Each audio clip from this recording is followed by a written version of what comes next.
that have been raised by the senators on matters of well-being and safety of Kenyans in police custody. And of course, you will recall that all this has been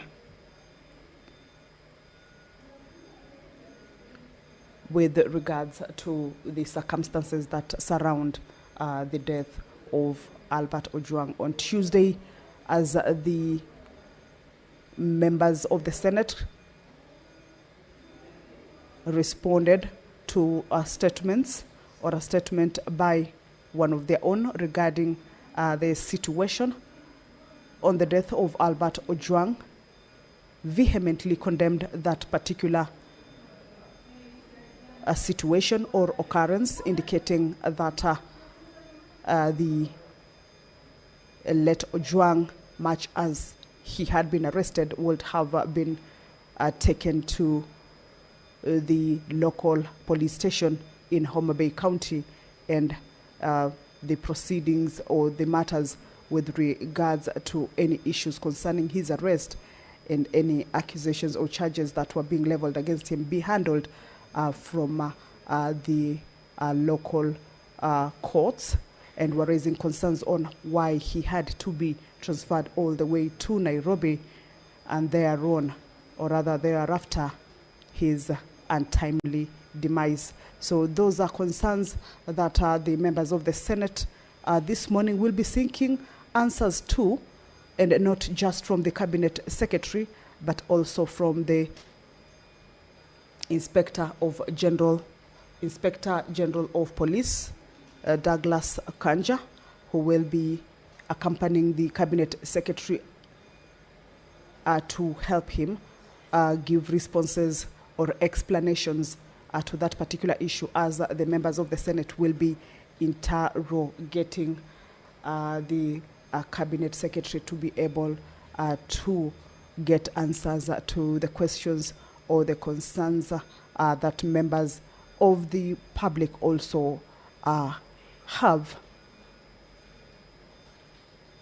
And the session or the sitting, as you can see, has commenced. Normally, we are just waiting for the quorum to be attained.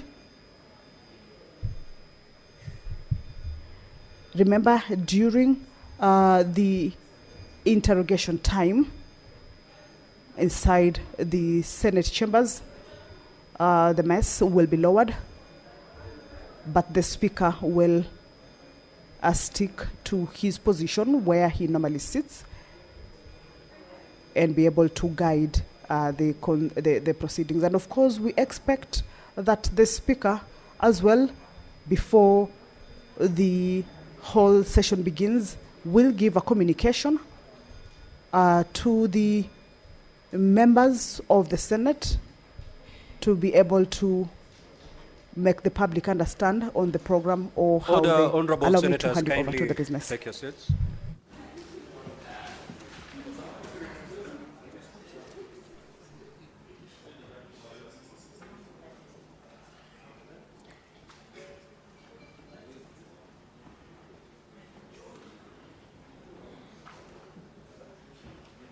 Clerk, you may proceed to call the first order, please. Order number 1, administration of oath. Order number 2, communication from the chair. Next order.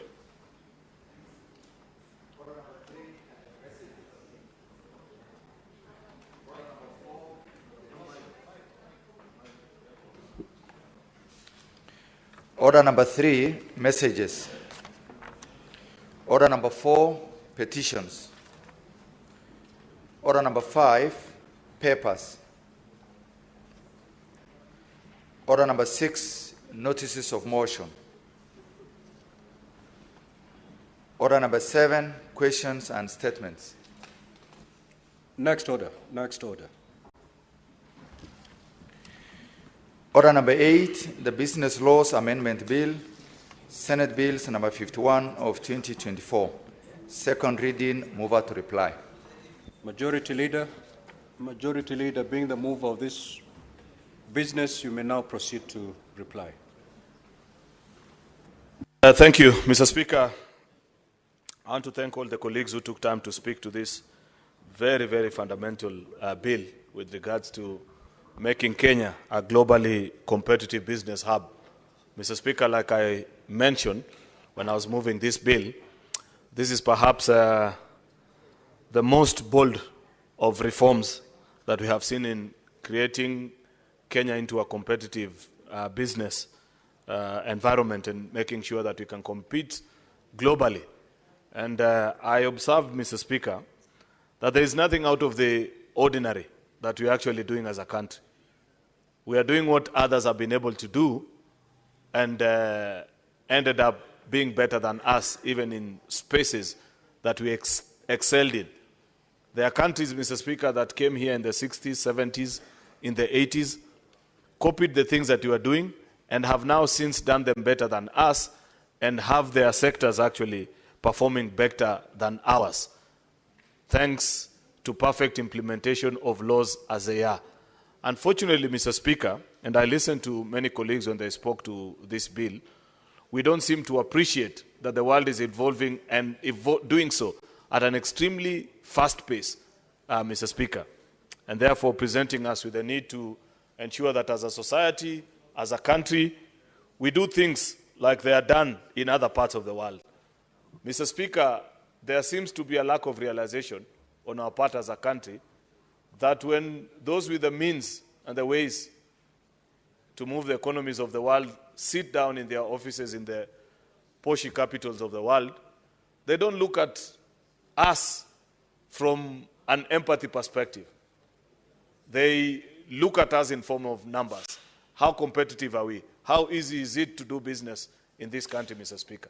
And there are so many bureaucratical bottlenecks, Mr. Speaker, that reduce us and have made us to be a laughing stock.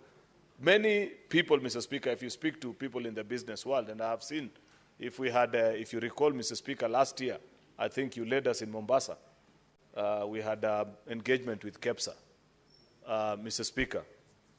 And you listen to the kind of things they were telling us, why they feel that as a country, as parliament, that is the legislature, we need to up our game and ensure, Mr. Speaker, that we amend the various laws, Mr. Speaker, to make them compliant with the demands of the 21st century.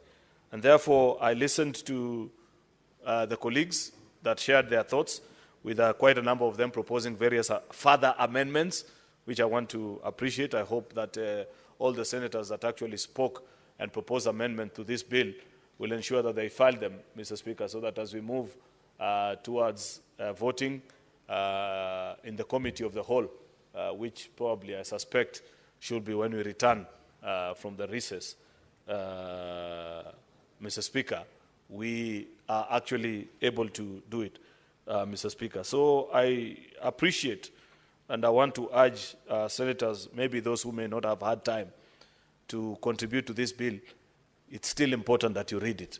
This is an extremely important bill. It's one of the things that you'll be extremely proud of yourself later on when you look at reports from sectoral performance, from tourism, horticulture, agriculture subsector, because all those parts of, many of those laws are being actually amended to make sure that our sectors compete with the very best in the world, including BPO space, which we do so well. We have the ability, Senator Catherine, to be extremely competitive.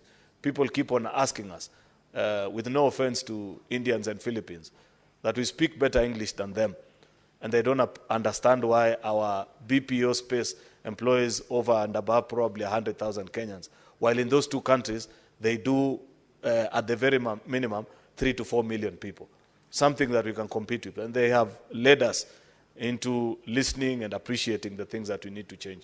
Therefore, Mr. Speaker, I hope that colleagues will take time, those who didn't comment on this bill, to still read it and perhaps share amendments, because we still have time, Mr. Speaker, before we do third reading, most likely which will be after we return. With those main remarks, Mr. Speaker, I beg to reply. Mr. Speaker, in accordance with Standing Order number 66.3, I beg to request that the putting of a question be deferred until a later time. I thank you, Mr. Speaker. Thank you, Majority Leader. Honorable Senators, allow me to make a communication.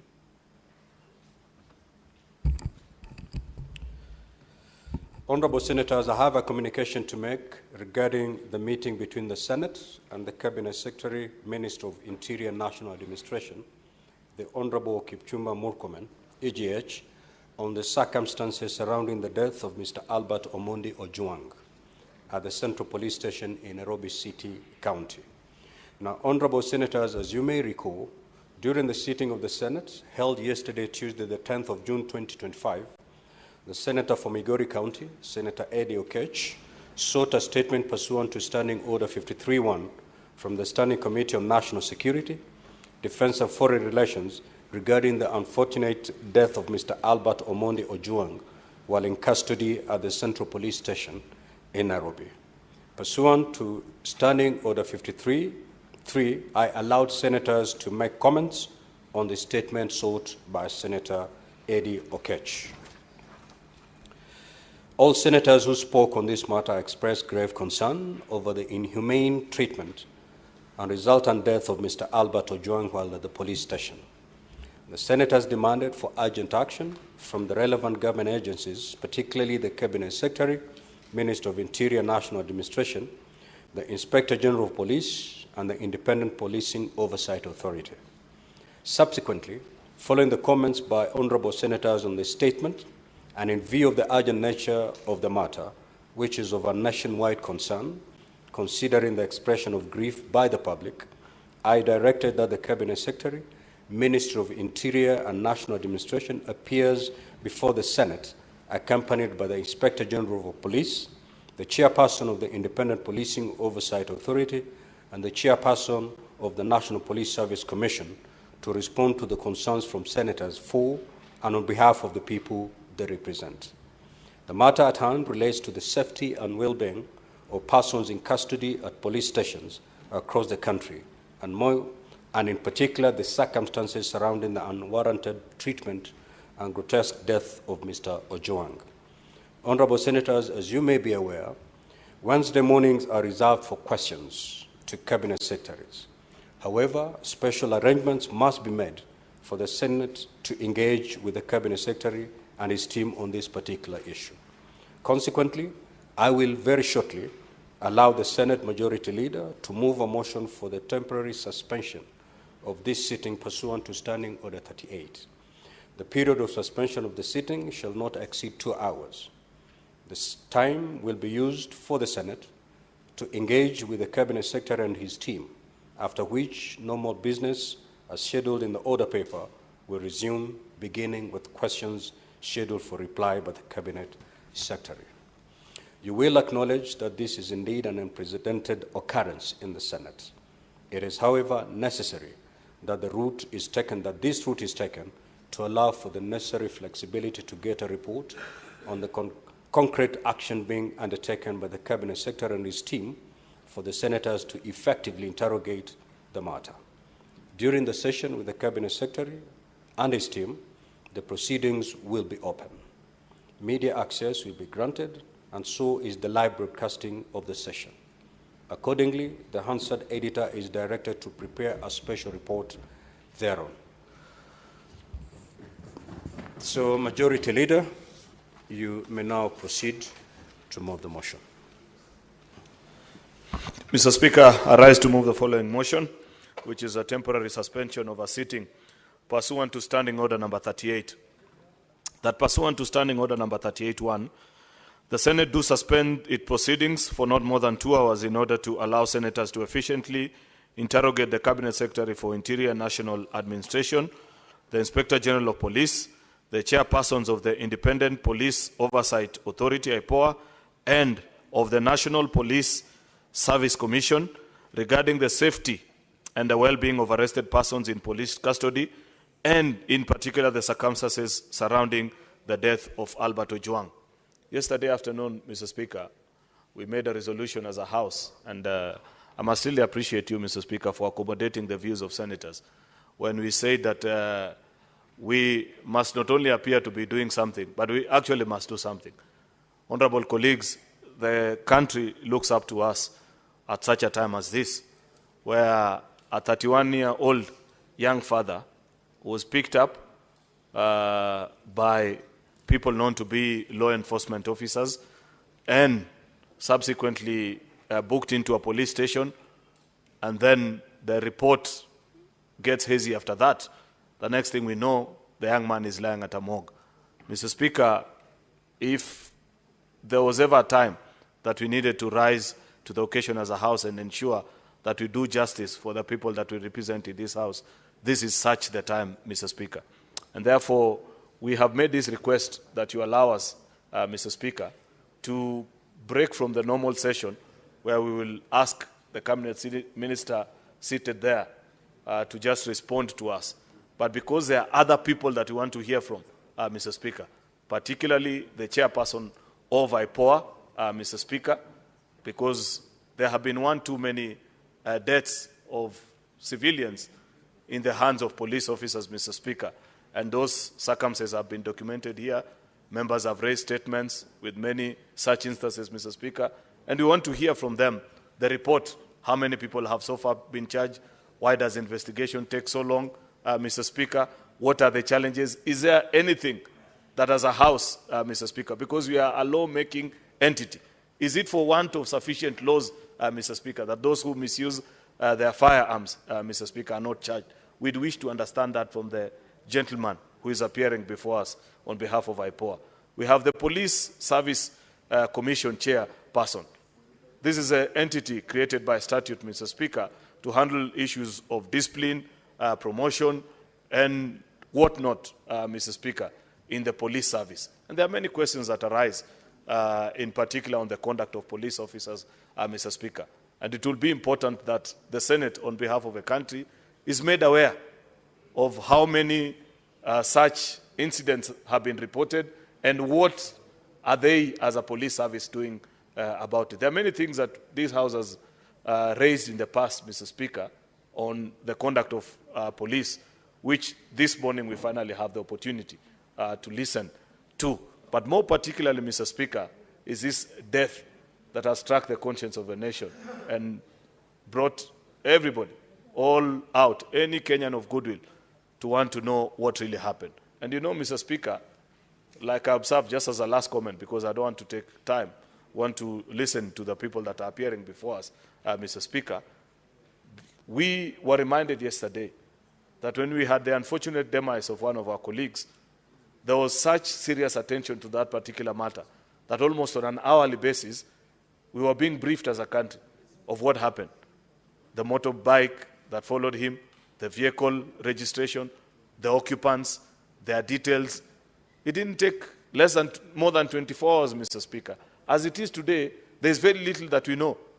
I think to the best of my knowledge, Mr. Speaker, I've only seen the names of the officers who were on duty at the Central Police Station. Up to now, nobody knows who are the officers that picked young Albert Ojwang from Migori, how he was driven, what was his status when he arrived at Central Police Station. Those are things which, as a leader, you want to know, Mr. Speaker, so that you begin to appreciate the things that are before us. It is important to also hear from the Police Service Commission, Mr. Speaker, because there's a particular complex matter of the Deputy Inspector General, Mr. Speaker. Mr. Langat is a gentleman I know, a very diligent officer, but he finds himself in a situation that I don't envy. When you're the deputy of an institution and you make a complaint, which is the right thing to do, that when you feel your rights have been violated, you make a complaint.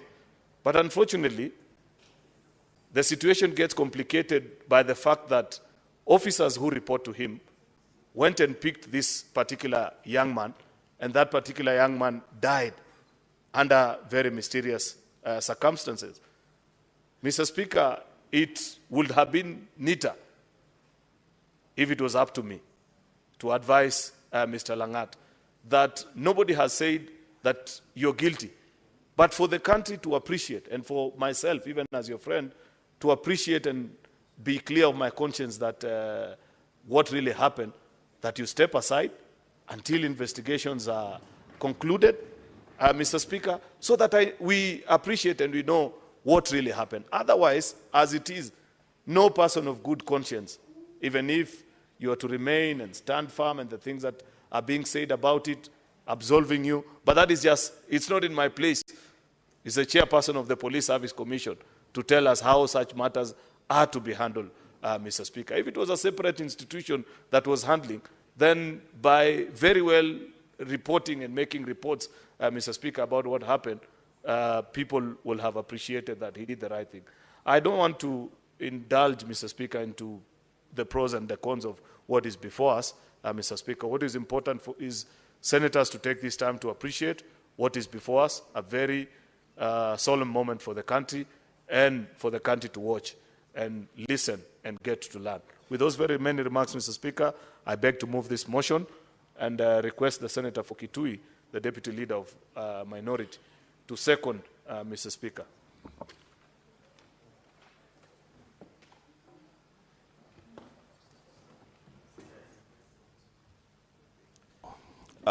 Thank you, Speaker, for this opportunity to the suspension of our debate, to listen to and interrogate the CS in charge of security, the chair of the National Police Service, the chair of IPOA, and the Inspector General of Police on matters in security, and specifically the murder of Albert Omondi Ojwang. Mr. Speaker, one person that is glued on their television this morning is the father of Albert. We have an opportunity that perhaps he doesn't have. Whatever it is that you're going to do, Mr. Speaker, when those officers appear before us, we must know that our first responsibility is to the father of Albert to get answers for him. Who killed his son? And why was that son killed? Mr. Speaker, I think if we can achieve that within the first 20, 30 minutes, we'll begin the process of closure for a father who is mourning Taveta, who are glued on their televisions and they want to know who killed their teacher and why their teacher was killed. Speaker, these are very, very heavy assignment that we have today. We must, all of us, rise to the occasion, Mr. Speaker, and transact this matter in the most objective way that we can ever do. We make sure that we get answers for Kenyans and for the family, relatives, and friends of Albert. The Speaker, as I conclude, there is an aspect in this incident that we need to get clarity on.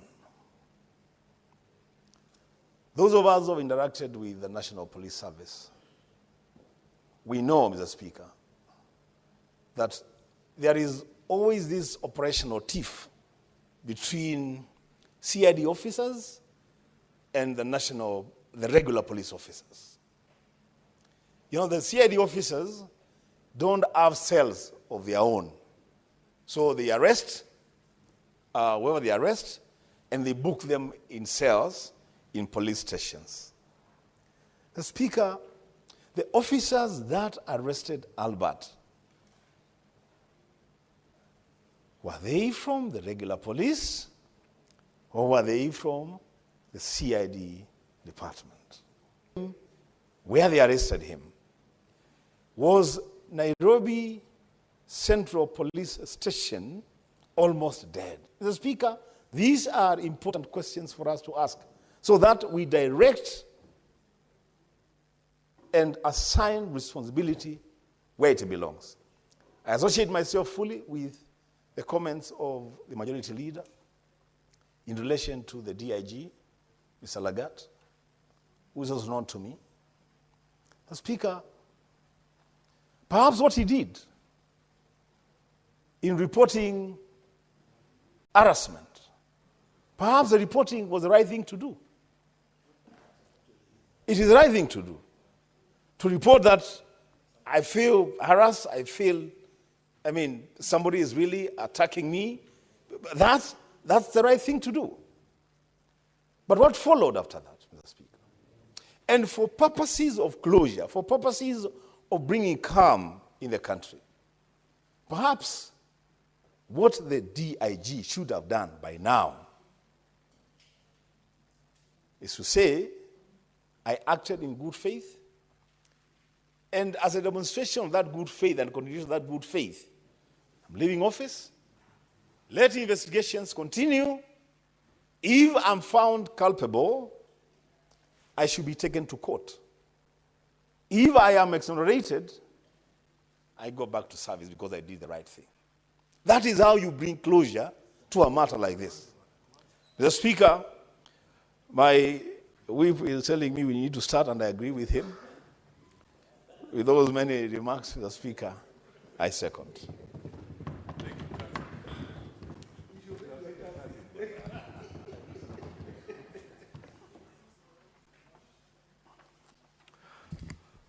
Honorable Senators, I will now propose the question that pursuant to Standing Order 38.1, the Senate do suspend its proceedings for not more than 2 hours in order to allow senators to efficiently interrogate the Cabinet Secretary for Interior National Administration, the Inspector General of Police, the chairpersons of the Independent Policing Oversight Authority and that of the National Police Service Commission regarding the safety and well-being of arrested persons in police custody, and in particular the circumstances surrounding the death of Albert Ojwang.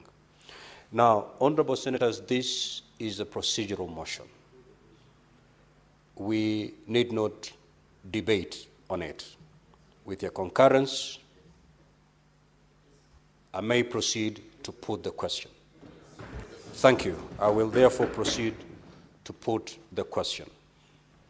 That pursuant to Standing Order 38.1, the Senate do suspend its proceedings for not more than 2 hours in order to allow senators to efficiently interrogate the Cabinet Secretary for Interior and National Administration, the Inspector General of Police, and the chairpersons of the Independent Policing Oversight Authority and that of the National Police Service Commission regarding the safety and well-being of arrested persons in police custody, and in particular the circumstances surrounding the death of Albert Ojwang. Will as many as of that opinion say aye? Aye. Will as many as of the contrary opinion say nay? The ayes have it.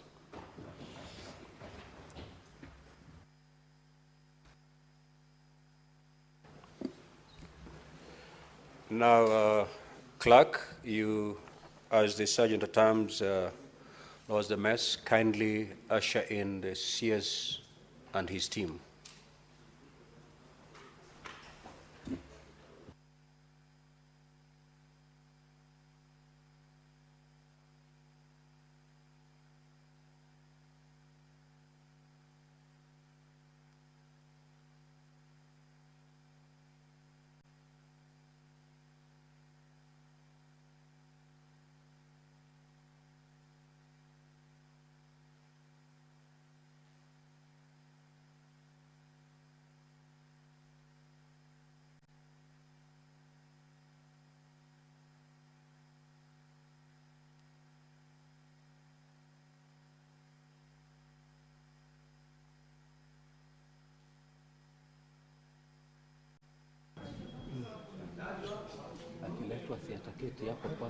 Wataanza kukaa hapa. Naweza kaa huko.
Well, the business of the House has commenced, and we have seen the leader of the majority move the motion to have the House temporarily suspended, or rather the sitting temporarily suspended, of course, to allow the senators efficiently interrogate the Cabinet Secretary, Kipchumba Murkomen, the Cabinet Secretary for Interior and National Administration, with his team.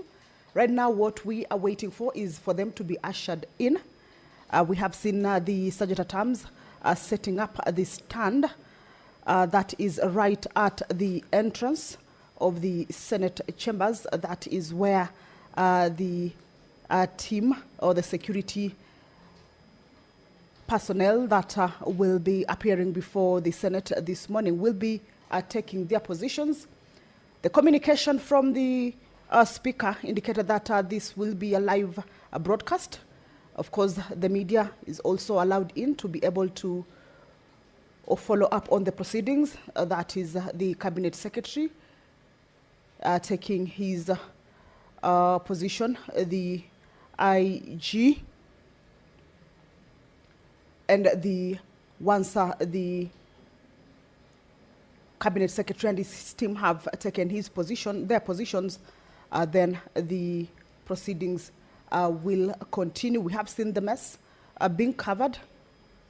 That is, if the House is the sitting is suspended, normally the mess is covered, and that gives room for the Cabinet Secretary and any other person aside from the senators to be able to walk into the chamber and sit the positions that have been set aside for them to be able to work on the business that has led to their appearance before the Senate. Remember, this morning, as is the tradition, the Cabinet Secretary would have appeared for questioning, but arising from the concerns on the death of Albert Ojwang in police custody that has seen public uproar, the Senate, in a resolution, decided to invite the Cabinet Secretary, the Inspector General of Police, the chairpersons for Independent Policing Oversight Authority, as well as the National Police Service Commission chairperson, to come and shed light on the circumstances under which Albert Ojwang lost his life. Remember, he had been arrested from Homa Bay County and was transferred all the way to Nairobi. And these are questions that not just the members of the Senate would want to understand or get answers to, but the public as well, and also the family of the late Ojwang. So this is a session that will see the members of the Senate, on behalf of the public, seek answers to the concerns. Once the House is ready to commence this particular business, of course, we shall be able to let you in to listen and follow on the proceedings. But we understand that this particular business. Okay, allow me to hand you over to the proceedings.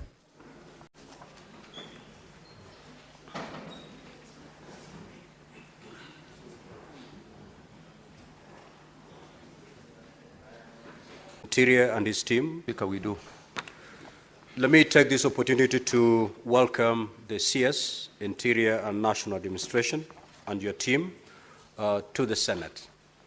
Now, Honorable CS, you were to appear today for purposes of responding to 15 questions that had been posed by honorable senators.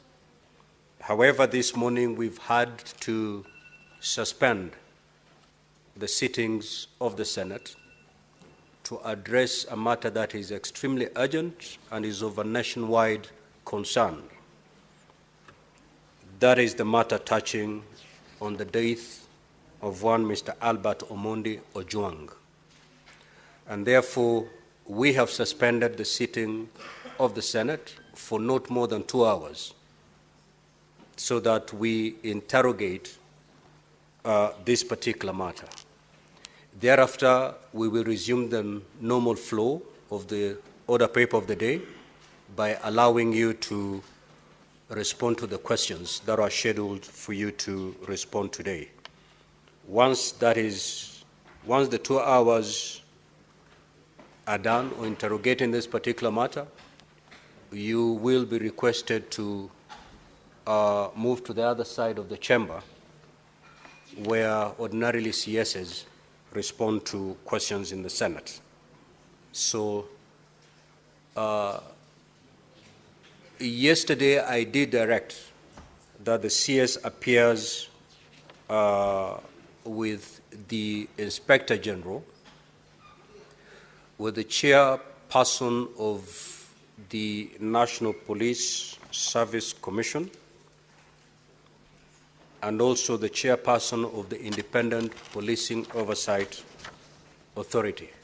Can we have a confirmation that those parties are also present, Clerk?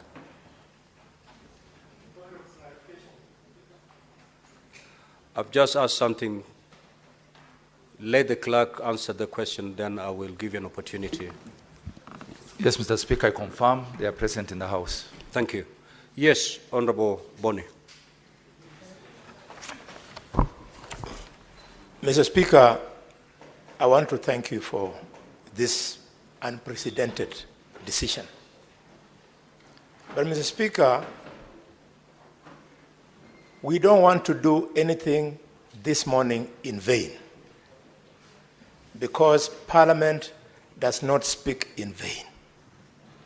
Having suspended the sittings of the House, you can see the mess has been now insulated.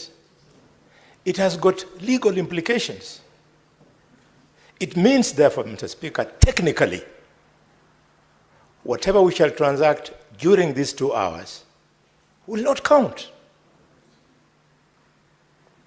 I would like you to clarify to the House, to the country, and especially to the family of Albert Omondi, why Senate wants to sit for 2 hours to transact business that will not technically count. Senator Boni, if you listen to my communication, the last paragraph was to that effect, that whatever is going to be transacted in this particular session will input the report of the Standing Committee on Defense, on National Security, Defense, and Foreign Relations. Because if you're aware, if you're here yesterday, this matter was committed to that committee. However, honorable senators wanted to engage directly with the CS and his team. I have directed that the Hansard editor to compile a report, which report will be made available to the Standing Committee on Defense, on National Security, Defense, and Foreign Relations. As they prepare their report, that report is going to benefit from whatever will transpire in this particular session. And therefore, this particular session is not in vain. In fact, it is going to play a major role in shaping the report that will be tabled before this House. Having directed so, yes. Honorable Speaker, understanding that we are sitting as a committee of the whole, I want to kindly request that before any of the gentlemen appearing before this House today say anything, including their names, they be put under oath. Thank you, Honorable Speaker. Yes, Senator Wambua. Thank you, the Speaker. The Speaker, but mine is just clarity from the Chair. Follow up to what Senator Alwala is saying. So, at the end of this session, are we going to have a resolution of the Senate or resolutions from the sitting, that will be binding. That will be binding to the committee to which then this matter has been directed. Yes, Senator Fernandez. Mr. Speaker, thank you for this opportunity. I raise understanding order 183 because we need clarity, borrowing on what Senator Sifuna and Senator Kalwala have said. When all matters referred to a committee of the whole have been considered, the chairperson shall be directed by motion to report to the Senate. Mr. Speaker, you are the one, and of course, I believe in your capacity and ability to chair, but my only concern, I know we can establish traditions and precedent, that our standing order under 183 directs that the chairperson of the committee of the whole will be directed by the motion of the Senate to be prepared. So my question, would it be you or the chairperson of national security, so that you are the neutral arbiter, so that when the motion will be moved with the resolution of the Senate under your Solomonic guidance, which you did yesterday, I think there needs to be clarity, because now that the mess is no longer there, and this is the committee of the whole, and I'm well versed with the establishment and the ground rules of the committee of the whole, Mr. Speaker, will it be in order that now that we have transit as a committee of the whole, with all tremendous respect for the chairperson of national security, which will be directed by standing order number 183 to prepare the report. So we need that clarity, Mr. Speaker, so that when we are finishing, after interrogating the Ministry of Interior on this issue of national importance, we can have clarity. That is only my clarification, Mr. Speaker, sir. But I'm aware of your powers in standing order number 1 of the standing orders of the Senate. I thank you, Mr. Speaker, sir. Now, honorable senators, for purposes of bringing clarity to this session, this is not a committee of the whole. The House is suspended. We have just suspended the sittings of the Senate pursuant to Standing Order 38. And therefore, this is not a committee of the whole. I don't need to report after this to any other person, or a motion will not be caused or ensue after this session. We have suspended the sittings of this House so that we can have a session with the CS and his team. Now, honorable senators, I repeat, this matter has been committed to the Standing Committee on National Security, Defense, and Foreign Relations. However, having listened to your concerns, the concerns yesterday was that all senators wanted a direct interrogation with the team. And procedurally, this was the only way we could allow the entire House to interrogate the CS and his team. We are not sitting as a committee of the whole. Let's get that clear. Yes, DS. Honorable Speaker, thank you very much for giving me this opportunity also to raise a clarification. Mr. Speaker, this matter is beyond now National Security Committee. The matter that has affected Albert Ojwang is now also a human rights issue. And therefore, Mr. Speaker, I'm requesting with the wisdom whether also the chair, the Committee on Justice, Legal Affairs, and the Human Rights Committee also to be involved in this discussion, Mr. Speaker, because that committee should really be seized on what happened to Albert Ojwang Omondi. Thank you, Mr. Speaker. Let's get started. So when we resume the official sitting of the Senate and such a request is made, I will certainly give guidance on that particular matter. Honorable, yes, Chair. Mr. Speaker, I'm just seeking clarification. We have summoned the team that is before the House tomorrow, 12 o'clock. Now, having this deliberation, does it mean that they will not appear before the committee we will go by the resolution of the House. Maybe we need direction on this. Thank you. Now, Honorable Dulo, no resolution will be passed in this particular session.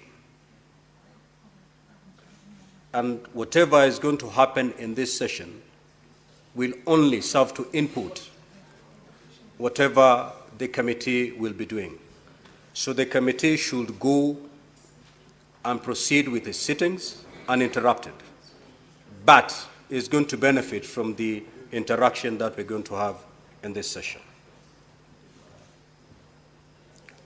Yes, Senator Kajwang.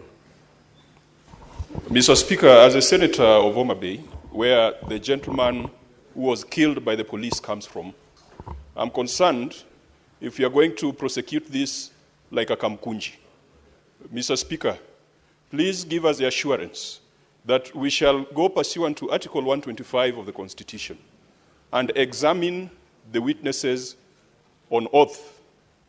Because, Mr. Speaker, if we go the Kamkunji route, we are going to get political statements. We are going to be told people hit their heads on walls, and there'll be no consequences. So, Mr. Speaker, please, you have given directions that the House has been suspended, but please, let's enforce the issue of oath. That will give some comfort to the people of Homa Bay, to the parents, to the people who are watching, and will bind the witnesses to tell us the truth and nothing but the truth, because the consequences of that, Parliament, perjury, and those are criminal offenses. Thank you, Mr. Speaker. Very valid. Honorable Senators, we need to start this session. We need to start the session. And just following on what the Honorable Senator for Homa Bay has said, we are here to hear nothing but the truth. And the only way we can be able to get the truth is when statements are made under oath.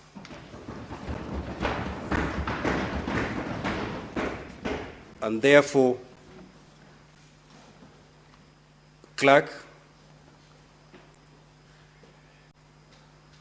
I'm told that the chairperson of IPOA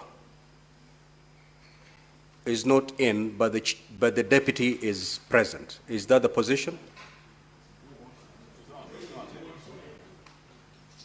Clerk, Honorable Senators, this question is to the clerk. Allow him to respond for purposes of the record.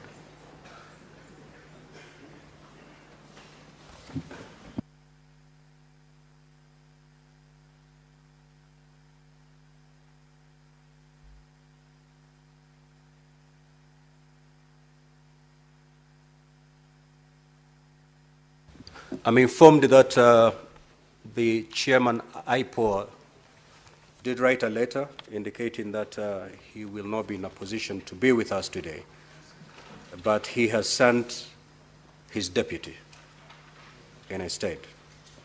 Before we start, kindly, Clerk, administer the oath to the team, and thereafter I will call upon Senator Eddy, the mover of this business, to take to the floor.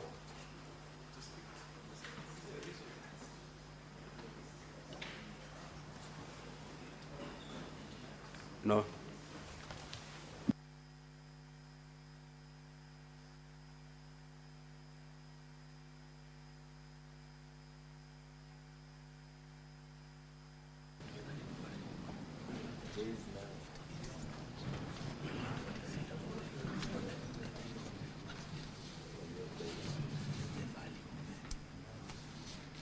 From them or myself?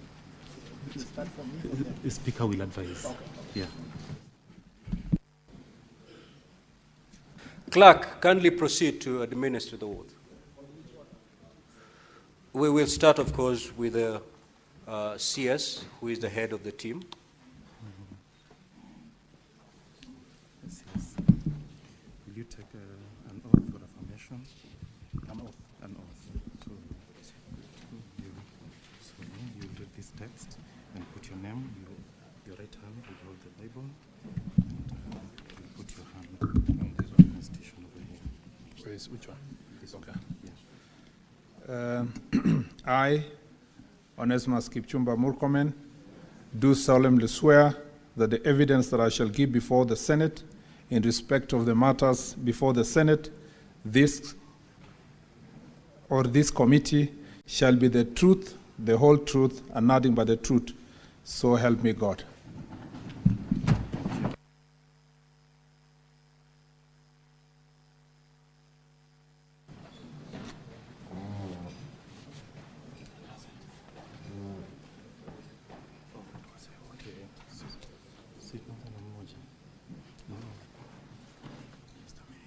Yes, followed by the IG. Hello, Mr. IG. Will you take an oath or affirmation? An oath you take with the Holy Book on your hand. An affirmation, you just raise your hand. Which religion do you ascribe to? I'm a Christian. You're a Christian, so you hold the Bible on the right hand, and your left hand will be on the Constitution. Just place on it, then you'll insert your name here, and read the text of the oath. I, Douglas Kanja, the Inspector General, do solemnly swear that the evidence that I shall give before the Senate in respect of the matters before the Senate Committee shall be the truth, the whole truth, and nothing but the truth. So help me God. Thank you. That's all. I, Paul.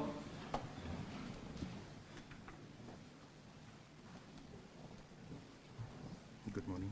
Will you take an oath or affirmation? The oath you take with the Holy Book. Are you a Christian, Muslim? Christian. All right. So you hold the Bible on your right hand, and your left hand will be on the Constitution. You will read and insert your name here and read the full text. Except this, Yeah, the cancelled one you don't read. Okay. I, Anne Wanjiku Mwangi, do solemnly swear that the evidence that I shall give before the Senate in respect of the matter before the Senate shall be the truth, the whole truth, and nothing but the truth. So help me God. The National Police Service Commission.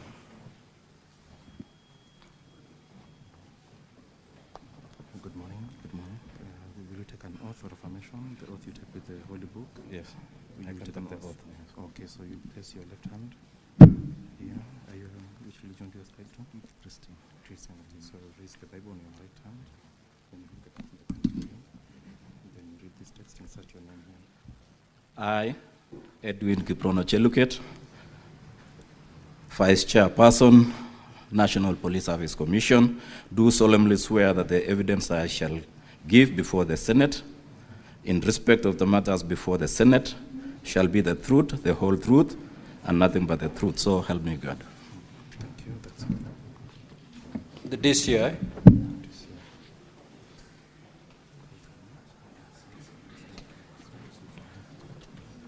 No, Honorable CS, the DCI was not among the parties that we had invited to appear.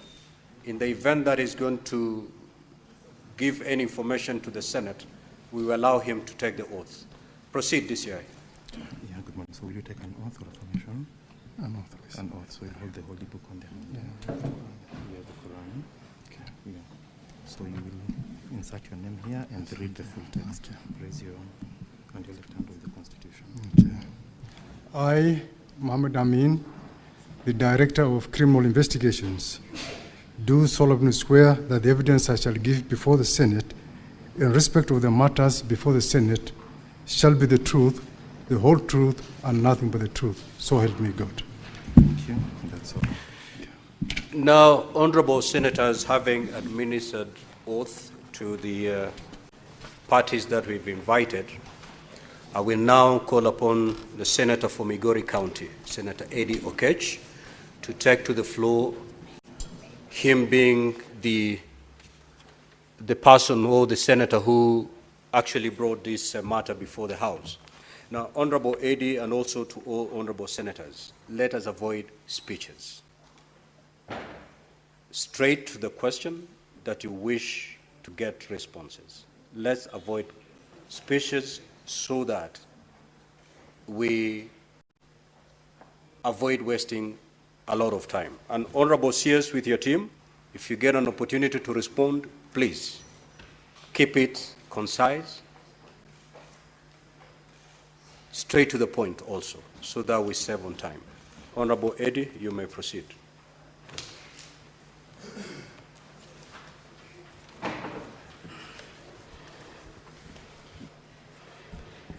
Thank you, Mr. Speaker. This is a request for a statement on the unfortunate death of Albert Omondi Ojwang while under police custody.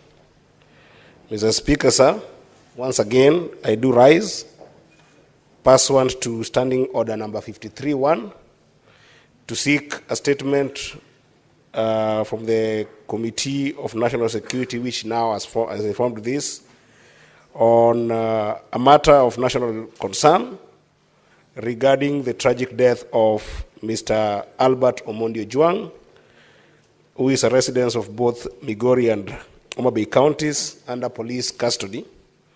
And Mr. Speaker, sir, desirably so,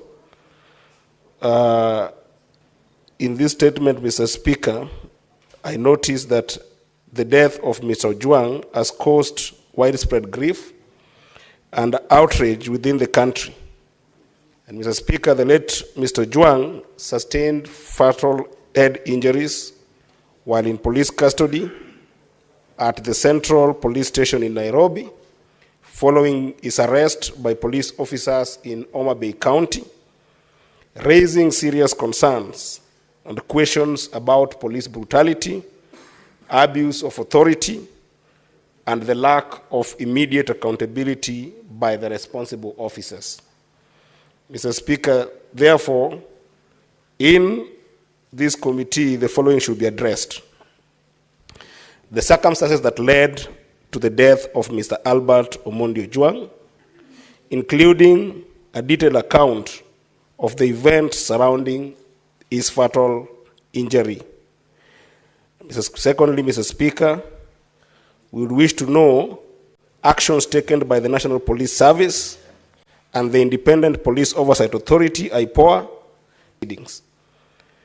And Mr. Speaker, we would also wish to know the measures the Ministry of Interior and the National Police Service are implementing to prevent police brutality and ensure accountability, particularly in handling civilians during law enforcement operations. And Mr. Speaker, two specific elements of this, if you allow me, is in this sitting, we want to be very clear on who in the eye of the minister and or the CS, who in the eye of the IG are the suspects in this matter, so that in an issue of murder that has ensued, we've seen when our colleague died here, Mr. Speaker, Honorable Ngondo Were, may his soul rest in peace. Mr. Speaker, the people who were termed as suspects were put in custody, and then even if investigation was going on, they did statements while in custody. Why is this different? That's a question that must be answered. And then the last one, Mr. Speaker, the IG of police informed the nation that the young man who has died, Albert, hit his head on the wall, which therefore suggested that he killed himself. It is important for this House to know and the country to know from him, where did he get this information? And now that the autopsy has been conducted that says the contrary, what has the minister done in terms of taking responsibility on those two accounts? I thank you, Mr. Speaker. Honorable CS, you may now proceed. If there's some aspects that you need your team to also take to the stand, you may allow them. You may proceed. Thank you very much, Mr. Speaker. Mr. Speaker, I am here today pursuant to your invitation to appear before this House to address this very serious matter of the death of Mr. Albert Ojwang. Mr. Speaker, the tragic death of Mr. Albert Ojwang while in police custody has deeply pained the conscience of our nation. Parents have lost their only child, and I acknowledge this not as an isolated issue, because one life lost, Mr. Speaker, is under such circumstances like Ojwang is a life too many. Mr. Speaker, I am, as a parent, as a citizen of this republic, and as the person with the responsibility of presiding over this important ministry of government, Mr. Speaker, it is regrettable that such an act happened in our nation, particularly in the hands of the police officers.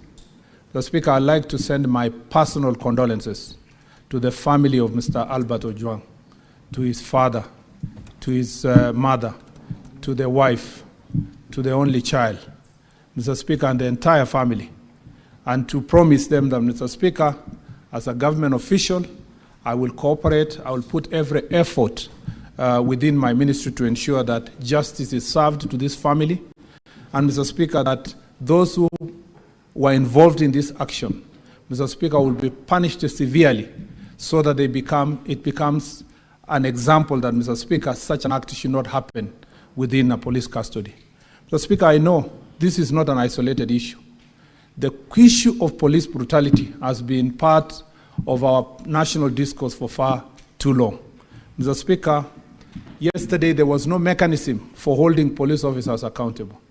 But, Mr. Speaker, a few years ago, with the enactment of the new constitution and the establishment of institutions of accountability, Mr. Speaker, we now have a mechanism of holding police officers into account. And that's why, Mr. Speaker, courtesy of that legal framework and the people of Kenya under their constitution, Mr. Speaker, a number of police officers who have performed, who, Mr. Speaker, have committed such heinous acts have been held into account. And, Mr. Speaker, we all remember that in 2013, there was the case, Mr. Speaker, of Mr. Martin Kome, who was killed in the same manner like Mr. Albert Ojwang. And, Mr. Speaker, he was the suspect was brought to justice because of this process of accountability. We know that there is a process of accountability on the case of Baby Pendo. We also know, Mr. Speaker, that the murder of my friend Wakili Kimani in 2016, again, those who performed that act were brought to justice, Mr. Speaker.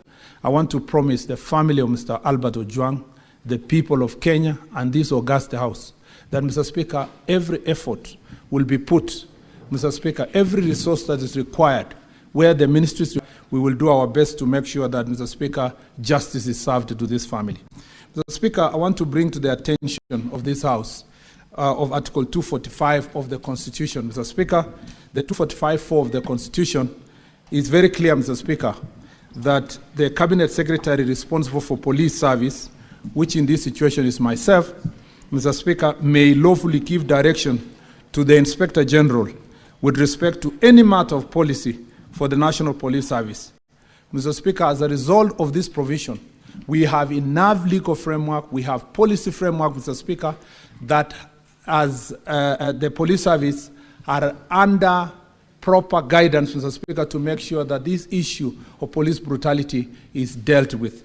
But, Mr. Speaker, I want to read the proviso, Mr. Speaker, to that very important provision, that Mr. Speaker, in respect, but no person, including the CS, may give direction to the Inspector General with respect to investigation of any particular offense or offenses. Mr. Speaker, the enforcement of the law against any particular person or persons. And 3, Mr. Speaker, the employment, assignment, promotion, suspension of dismissal order. The independence of institution is an extremely important value in our Constitution. And as a result, Mr. Speaker, to insulate the National Police Service from interference from the executive, even the President, Mr. Speaker, is barred from giving directions to Inspector General of Police in regard to any investigations that are going on in a particular matter. So my position, Mr. Speaker, is confined in law to the place where I give either policy directions that must be put in writing under Article 245 of the Constitution, and, Mr. Speaker, also to provide support, financial, support, Mr. Speaker, and other resources that the Parliament, Mr. Speaker, has also the responsibility to provide these resources through the relevant institutions. So I sympathize with the position of Honorable Eddie. Mr. Speaker, I agree with him that something has to be done. But Mr. Speaker, he has asked a very pertinent question as to who is the culpable person through my eyes. Mr. Speaker, unfortunately, the Constitution did not give me the eyes to see who is culpable. Those eyes have been given to the investigatory authorities under 245 of the Constitution, and that is why you rightly invited me, but also invited the independent institutions, Mr. Speaker. I'm confident, and this is the promise I give to the people of Kenya, that we will do everything within the ministry to ensure that there is no interference, there is no shielding of any individual, there is no cover-up, Mr. Speaker, from the part of the executive, and that, Mr. Speaker, that the Inspector General of the Police and the Independent Police Oversight Authority, which again, Mr. Speaker, in Article Section 4 of the IPOA Act, have been given independence, Mr. Speaker, in all matters of investigation regarding matters related to police brutality and police, Mr. Speaker, crimes committed by police officers. Therefore, Mr. Speaker, should questions arise that touch on policy issues, that touch on the ministry's policy contribution, Mr. Speaker, I am more than happy to respond. But I am glad to note that, Mr. Speaker, we have with us the Inspector General of Police, who exercises that independent authority, Mr. Speaker. We have here with the IPOA, and Mr. Speaker, we have agreed, Mr. Speaker, that the Inspector General of Police is going to therefore delve into the matter itself of what really happened so that this House can get the proper information. And then as a Cabinet Secretary, I will continue with my oversight responsibilities from the ministry side with policy directions and to respond to this House on those issues that are policy in nature. Mr. Speaker, with your permission, therefore, I would like to invite the Inspector General of Police to first give us really an account of what really happened. And Mr. Speaker, let it be known, not just to this House, but to the country, that in the same manner that this House is demanding accountability, is the same manner I demand accountability from the Inspector General of Police, not to myself, but to the people of Kenya through this office, because this is the office of the CS that in most cases comes to this House and many forums to respond to the issues that are happening in the Inspector General's office. The same way many of you received the news of the death of Mr. Albert Ojwang is the same way I received with a lot of pain, Mr. Speaker. And I would never want this issue to continue because I sat, Mr. Speaker, where Senator Cheriot, Majority Leader, sits. And I sat behind there, Mr. Speaker, where Senator Chuto sits in the last Parliament. And, Mr. Speaker, there were cases of police brutality, including of arresting our colleagues in this House. My name and my report is on the record of this House, in the hands of this House, really advocating for good behavior among the police officers. And I think, Mr. Speaker, even as we push it from the executive, I expect the same support from this House as we push also Order, the police side. Honourable Senators, Mr. may Speaker, the CS be heard in silence. Conclude, Honourable CS. This accountability, Mr. Speaker, is not negotiable. It is not debatable. Mr. Speaker, we expect every national police officer who was involved in this matter to be brought to justice expeditiously. Mr. Speaker, may I now invite the IG to make a statement.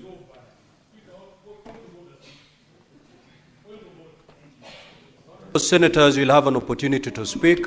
Allow Senator Sifuna, you cannot tell me no. You are trading on very dangerous ground, Senator Sifuna. Allow the IG, all the senators, you'll have an opportunity to speak.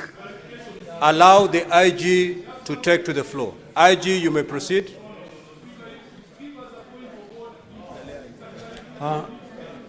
Thank you very much, Mr. Speaker, sir.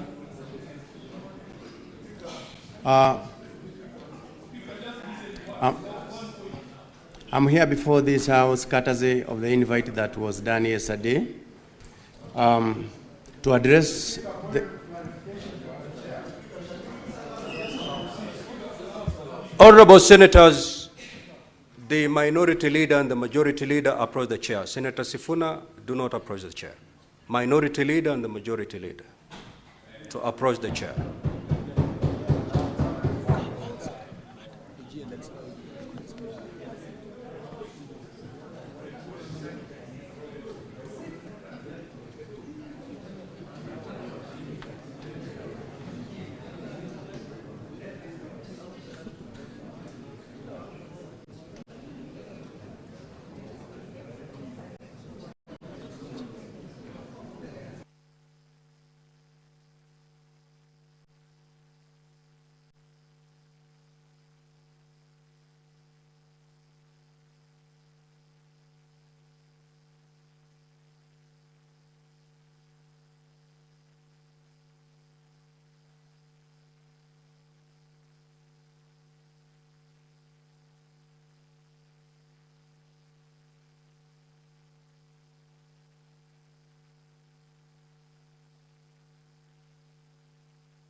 Order, honorable senators, please let us take our seats. Let's take our seats, honorable senators. Senator Boni, Senator Boni and Senator Fernandi.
Okay, honorable senators, we can now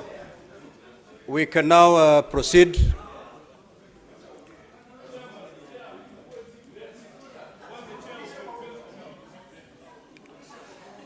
So, honorable senators, we had the IG on his feet before we started the consultations. I'm happy the consultations are now over. The IG, you may now take the stand. Now, honorable senators, you will have an opportunity to ask questions to all these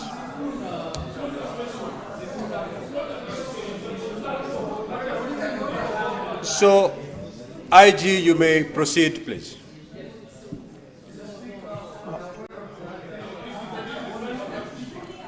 Senator Boni, just approach the chair. Listen to us. We want the chair of our committee to sit there because you don't want to listen to us. Just listen to us. You'll be available for.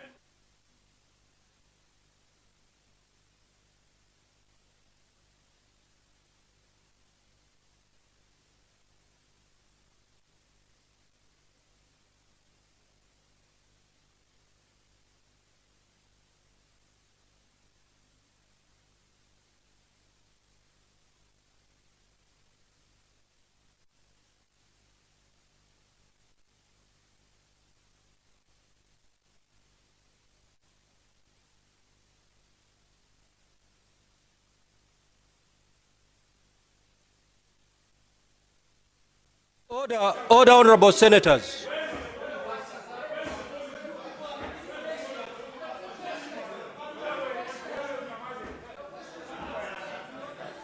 Order, honorable senators.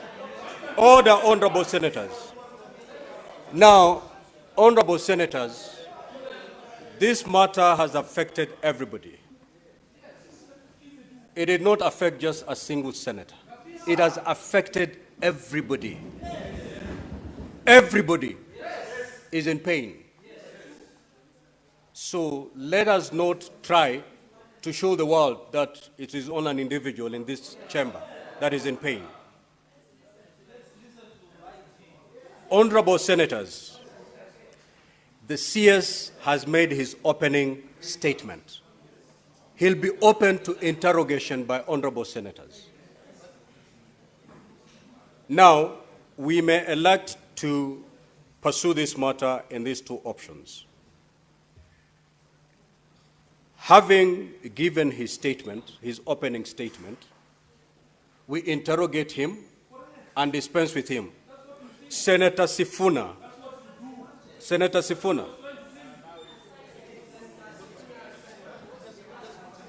Honorable senators, we are not here for TikTok bites. We are here on a very serious matter. Okay?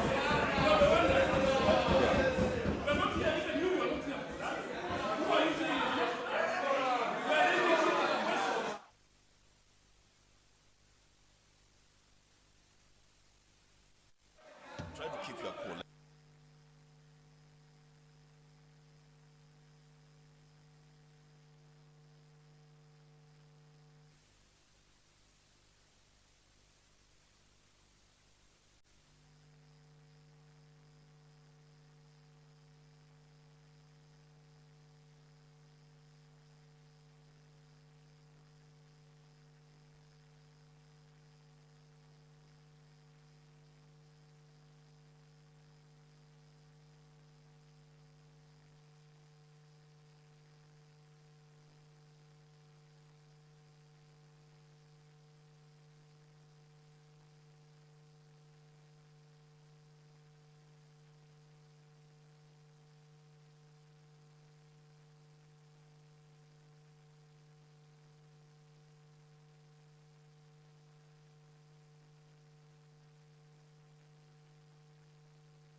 Give Senator Wambua the microphone, please.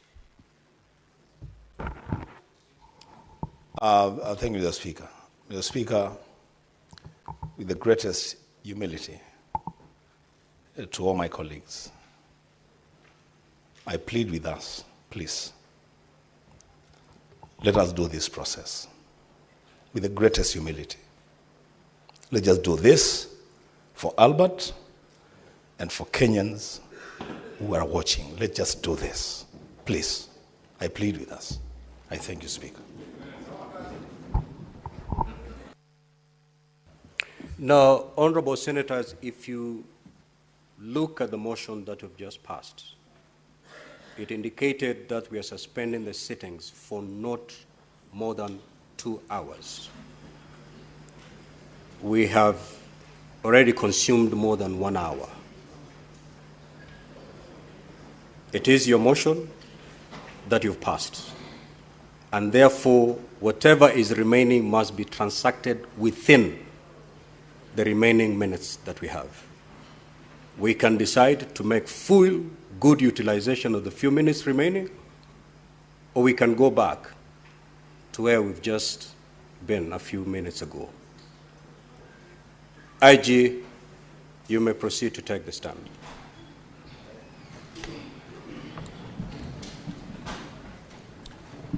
Mr. Speaker, sir, once again, thank you very much.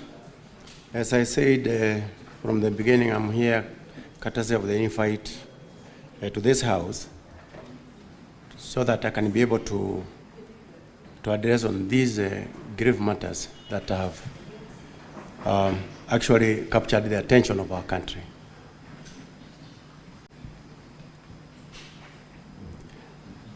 The National Police Service deeply regrets the unfortunate events that resulted in the death of Mr. Albert Ojwang while in police custody.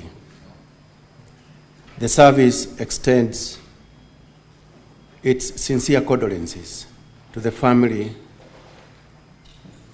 and loved ones of the deceased during this difficult time.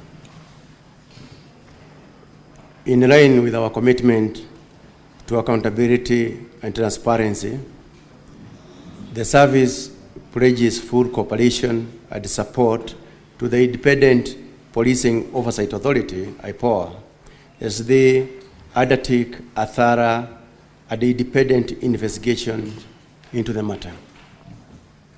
In view of the above, the service wishes to provide the following chronology of events leading to the arrest of Mr. Albert Ojwang.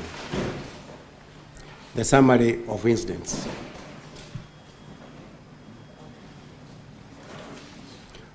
On 4th June 2025, the Director of Criminal Investigations, DCI, received a formal complaint from Mr. Eliud Langat, the Deputy Inspector General in charge of the Kenya Police Service.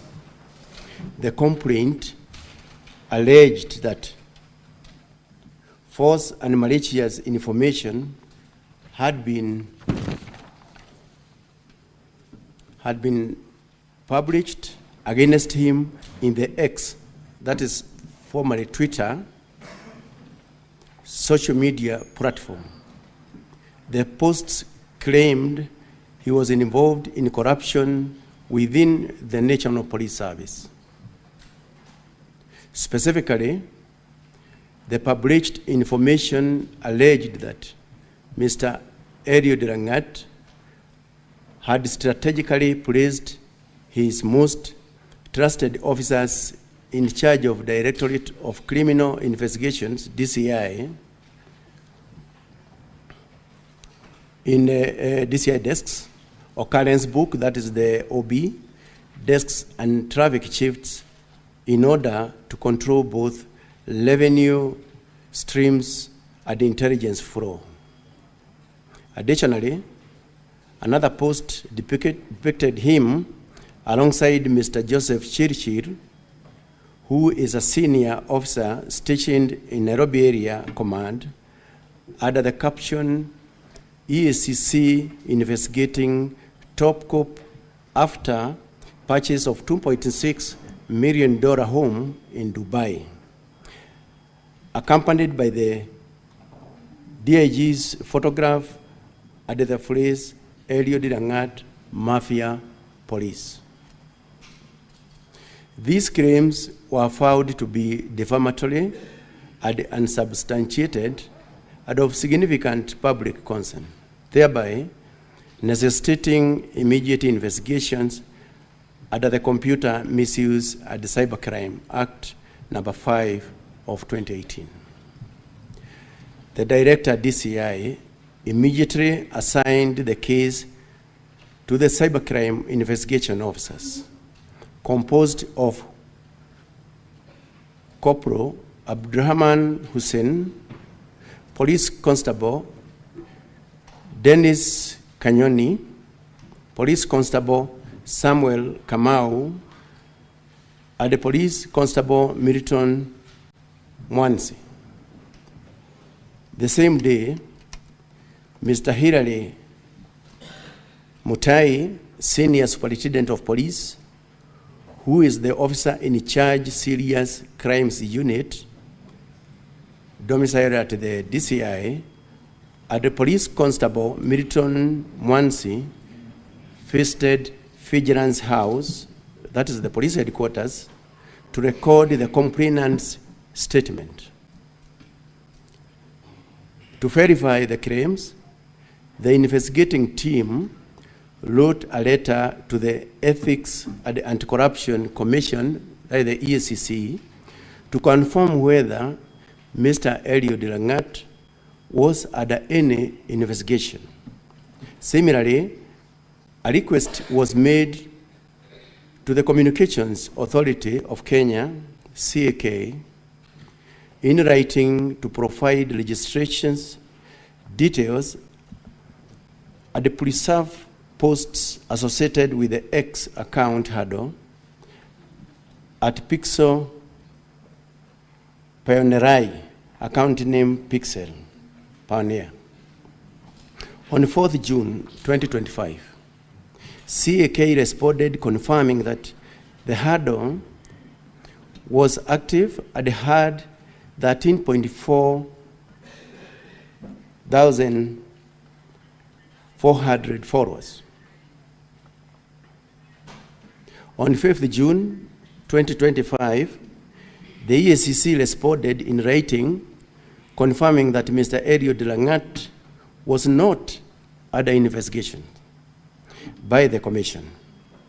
On the same day, the investigating team requested additional information from the CAK regarding another X account handle at Kevin Mwisicheles, account name Kevin Mwicheles. The CAK responded with the registered details at the relevant posts of the account. Following the evidence analysis, the investigating team concluded that, number one, the EACC had not initiated any investigations against Mr. Eliud Langat, contrary to the social media claims. Number two, CAK reports linked the post directly to the identified suspects. Number three, there existed a prima facie case warranting the arrest of the individuals responsible for the false publication, contrary to Section 22, subsection 1 of the Computer Misuse and Cybercrimes Act number 5 of 2018.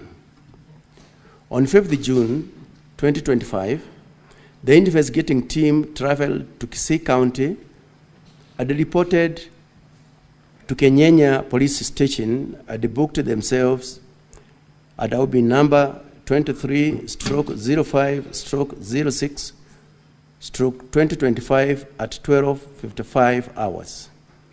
They were assisted by Police Constable Furnace, who was nominated by the Sub-County Criminal Investigations Officer to accompany the team. They arrested Kevin Moide at his homestead. He was booked at Kenyanya Police Station, file OB number 25/05/06 of 2025, and later transferred to DCI headquarters, file occurrence book number 25/05/06 of 2025. At DCI headquarters, Kevin Moide provided a statement and disclosed the involvement of 4 other individuals, one being Albert Ojwang, now the deceased, Dorcas Mawia, Douglas Maligiri, and Peter Bogwa. He also chaired their respective X-account handles. The team's analysis of Albert Ochieng's X-account revealed that he had posted similar defamatory content, and consequently, on 7th June 2025, the investigation team traveled to Homa Bay County and reported to Mawego Police Station. They were provided with 3 officers from the station by the officer commanding the station, the local OCS, to accompany them, and subsequently, Albert Ojwang was arrested at the booked file OB number 09/07/06/2025. His departure for Nairobi was recorded by the OB number 11/07/06/2025 in the same police station. The team made a stop at Narok Town for refreshments, during which the suspect requested water, a bottle of soda, and a biscuit. They arrived at Central Police Station in Nairobi at approximately 21:17 hours. At 21:24 hours, Mr. Albert Ojwang contacted his wife via mobile number 0758 08 1612 to inform her of his safe arrival. Chief Inspector Taram, the officer commanding station, that is Central Police Station, was contacted via mobile number 0722 919 880 and authorized the booking. At PC Mohammed Rashid, Hero Abdullahi booked the suspect into the cells after confirming his normal physical and mental state by the OB number 136/07/6/2025 at 21:35 hours. In the early morning of 8th June 2025, it was reported by the officers manning the report office desk at Central Police Station, Nairobi, that they found Mr. Albert Ojwang unconscious at the cells during a routine visit. He was rushed to Bagathi Hostel, booked by the OB number 09/08/06/2025 at 01:39 hours. Unfortunately, he was declared dead upon arrival. In light of the death in custody, the Independent Policing Oversight Authority, IPOA, was notified immediately to conduct a thorough, independent investigation. Additionally, to safeguard the integrity of the process and ensure full accountability, the following actions were undertaken by the Inspector General. Number one, the interdiction of the officer commanding Central Police Station, interdiction of the duty officer on duty in the night of the incident, the interdiction of the cell sentry on duty during the time, the interdiction of all the officers who are on duty at the report office that night, ongoing review to identify and interdict any additional officers involved at the time. On 10th June 2025, a post-mortem examination of the late Mr. Albert Ojwang was conducted at the Nairobi funeral home. The autopsy was carried out by the following team of pathologists. Number one is Dr. Media, representing the government, Dr. Joroga, representing the government, Dr. Odul, serving as an overseer on behalf of the family, Dr. Motuma, representing the family, Dr. Degwa, representing the independent medical legal unit. Following the examination of the body, they unanimously concluded that the cause of death was blunt force trauma, as evidenced by the following findings. Number one, head injuries, including internal bleeding into the head, features of the neck pressure, suggestive of compression or strangulation, multiple superficial injuries on the upper lips, lower lips, and trunk. The postmortem was witnessed and documented by the officers from the Independent Policing Oversight Authority, IPOA, the homicide team from the DCI, and the DCI forensic experts. Investigations into the matter remains ongoing under the direction of IPOA. The National Police Service remains committed to transparency, accountability, and the protection of human rights. All relevant information and the support are being provided to IPOA to ensure an impartial investigations. Thank you very much, Mr. Speaker. That is the information that I wish to provide to this House. Thank you. Thank you, IG. Honorable Senators, you've heard from the CS in charge of Interior and National Administration. We've also heard the IG giving an account of how this young man met his death. Now, at this juncture, I will allow intervention from honorable senators. Now, we need to agree on how we are moving forward, because on my dashboard, I have all of you on my dashboard. Yes, sir. Chair, I'm requesting if IPOA they can give us what is the position so far, or what they have done. Well, so honorable senators, because this is your house. I'm here to make sure you conduct the business in an orderly manner, but this is your house. During the unfortunate incident that we've just witnessed, there was a school of thought that you'd wish to hear one witness, cross-examine that witness, dispense with that witness. Then there was another school of thought that in the interest of time, we hear all the parties that have been summoned to the Senate. And then thereafter, we allow honorable senators to shoot questions.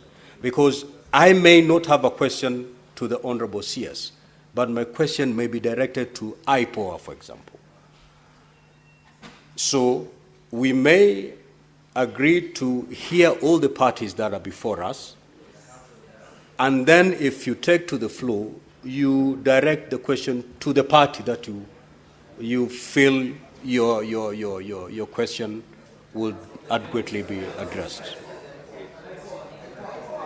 Could we have IPOA on the stand?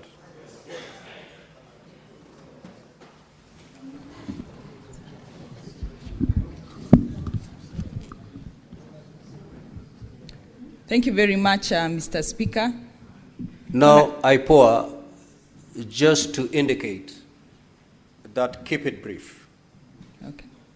We are here on a limited time. Okay. So keep it brief so that the other parties have an opportunity to speak, and also we give ample time to the honorable senators to interact with your statement. Proceed. Yes, Senator Vero.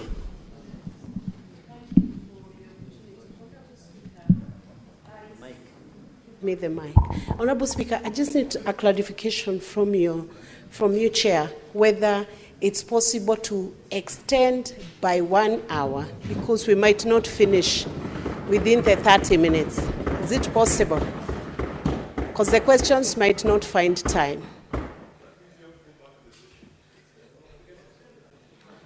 The Speaker has discretion and... Standing orders, I have that power, Honorable Senators. Thank you read Standing Order 38, yes, I have that power. Thank you. But I can only exercise that power if the time that we have, I see it being utilized for the purpose that has brought us here. Most obliged. Thank you, Speaker. If that is proven to me, I will have no problem extending. Thank you. Thank I you, will Honourable never Speaker. extend even a minute for us to argue or to fight. I will extend, even if it's 1 hour, 2 hours, for us to dig deep in this matter. Not Thank for you, side Honourable shows. Speaker. Side shows, I will not give them even a minute. Proceed, IPOA. Thank you, Mr. Speaker, sir, and this honorable House. As I said, my name is Anne Wanjiku. I'm standing in for my chair, who is away on official duty. So I also wish to relay our condolence as the authority to the family of Mr. Ojwang. It was very unfortunate to lose such a young man, a professional with a very young family. So, Honorable Speaker, we have been mandated as IPOA to oversight police on issues of criminal offenses, and the recent judgment by Mugambi J emphasized that IPOA has the sole mandate to investigate police on criminal matters. On regard to this case, Mr. Speaker, I'll give a brief of the facts that we have.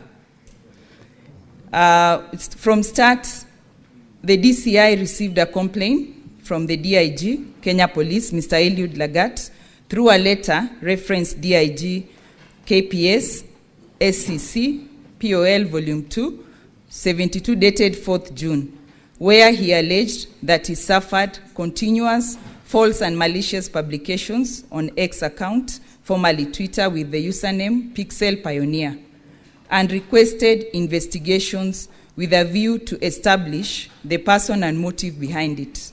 On the same day, on 4th June 2025, the complainant was referred to Serious Crime Unit based at DCI headquarters for investigations. Through forensic analysis, they were able to identify the link used by the blogger and the person linked to the account as one Kelvin Moinde. On 5th June 2025, Kevin Moinde was arrested by DCI officers from the Serious Crime Unit at Gituki area, Bomachage, Borabu, and later escorted to Nairobi. He was placed in custody at Kamkunji Police Station, Nairobi. On interrogating the suspect, the officers established that one Albert Omondi Ojwang, herein referred to as the deceased, a resident of Leader Center within Homa Bay County, was a person of interest and therefore planned to arrest him. On 7th of June 2025, at around 8 a.m., team comprising of Sergeant Sigei, Sergeant Wesley Kipkorir Kirui, PC Dennis Kenyoni, PC Milton Mwanze, and PC Boniface Rabudo went to Leader Center in Homa Bay County and arrested the deceased at around 2:30 p.m. and took him to Mawego police station, and a letter in custody via OB 10/7/6 of 2025. At around 3:54 p.m., the deceased was booked out via OB number 11/7/6 of 2025 and escorted to Nairobi, where he was booked at Central Police Station via OB number 136/7/6 of 2025 at 9:31 p.m. On 8th June 2025, according to the police signal, the deceased was rushed to Bagathi Hospital by police officers from Central Police Station, where he was declared dead and later taken to City Funeral Home. The authority learned of the death of Albert Ojwang in police custody on 8th June from the media, as well as through the police signal sent to the authority by the IG, and immediately commenced investigation. We have achieved the following tasks, Honorable Speaker.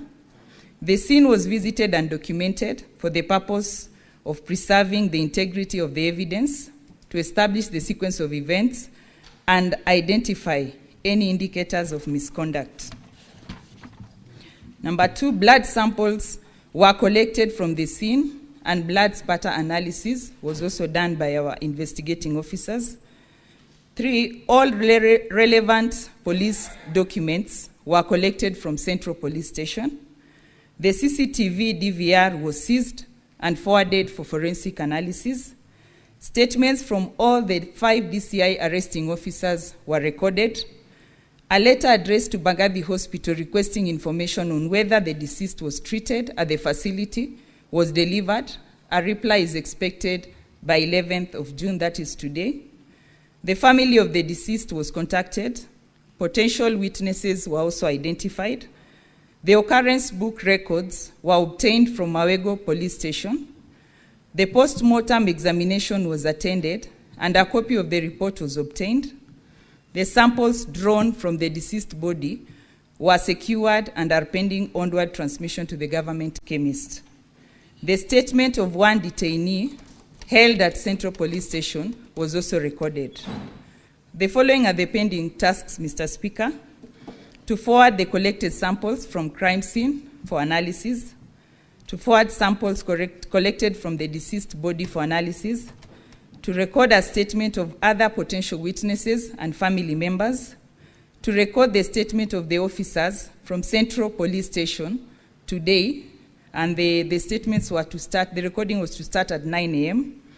at our offices at the headquarters, collect medical documents from Bagathi Hospital, that is the feedback, and analyze evidence and also to generate a report on the same. The key findings: 1, that the CCTV systems located at OCS office had been interfered with.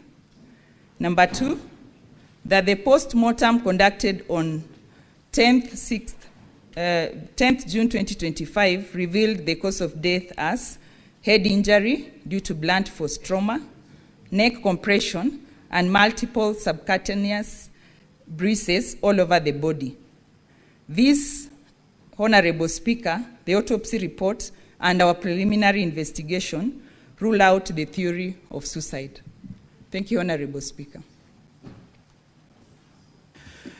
The National Police Service.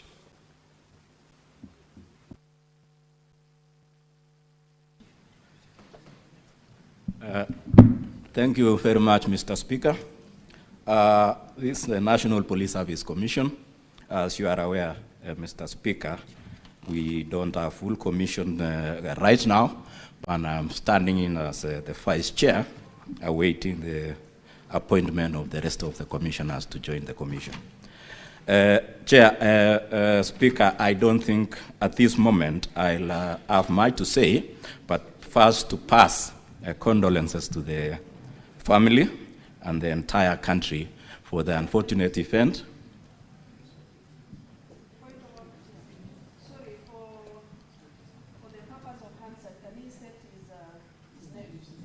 Oh, sorry. My name is Edwin Kiprono Cheluket. And as I've said, Speaker, we are waiting the rest of the commissioners to join us. Mr. Speaker, I only come in on two issues, disciplinary control in the National Police Service. And the issue of disciplinary control includes actions against police officers who have been convicted of disciplinary offenses, which include such circumstances as has happened today. If the investigations lead to culpability of any officer, it is the responsibility of the National Police Service Commission to take the necessary steps and meet the necessary sentence to that culpable officer. And as you have said, the IG has already confirmed that he has interdicted 4 officers already, which is within his mandate as the Inspector General. When the investigations are over, we will be able to receive that report, and whether it will result, depending on the participation of each of the affected officers, meet the necessary sentence or meet the necessary punishment in terms of whether it is a reprimand, whether it is a warning, whether it's reduction in rank, or whether it is a dismissal. So as for us, we are waiting for the finalization of the investigations by IPOA and the support of the Inspector General and any other body that may give us information on culpability of any police officer. So at this moment, Mr. Speaker, we are waiting, and we hope the entire process will be open and transparent. Once we have all the facts, we will know which sentence to meet to which officer, and which officer is supposed to get what kind of sentence. I submit, Mr. Speaker. Thank you. The DCI.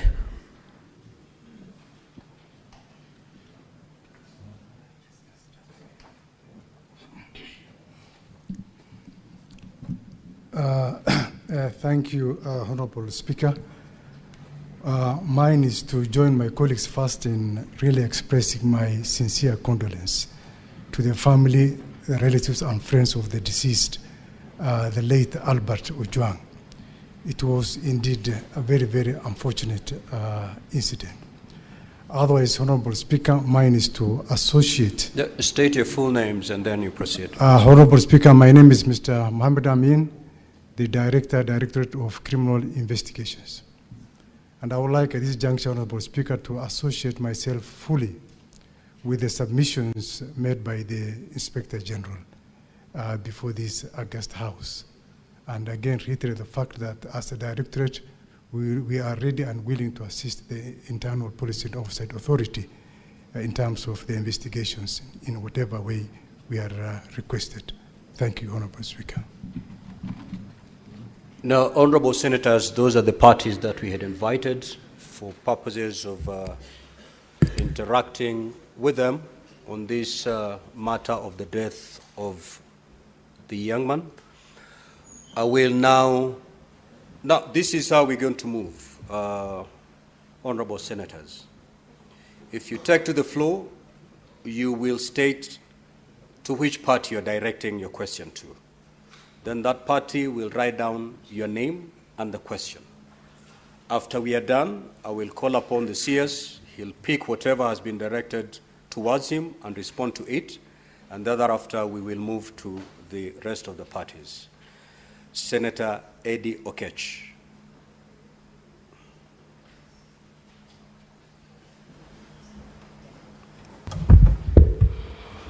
Mr. Speaker, my questions are two.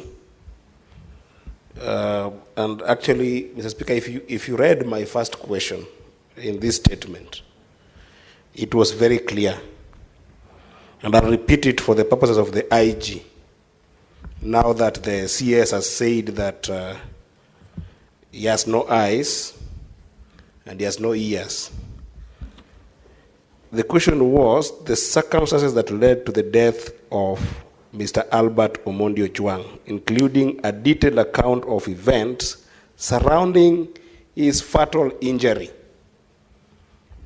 The DIG has stated that around 23:35, Albert was booked at the Central Police Station.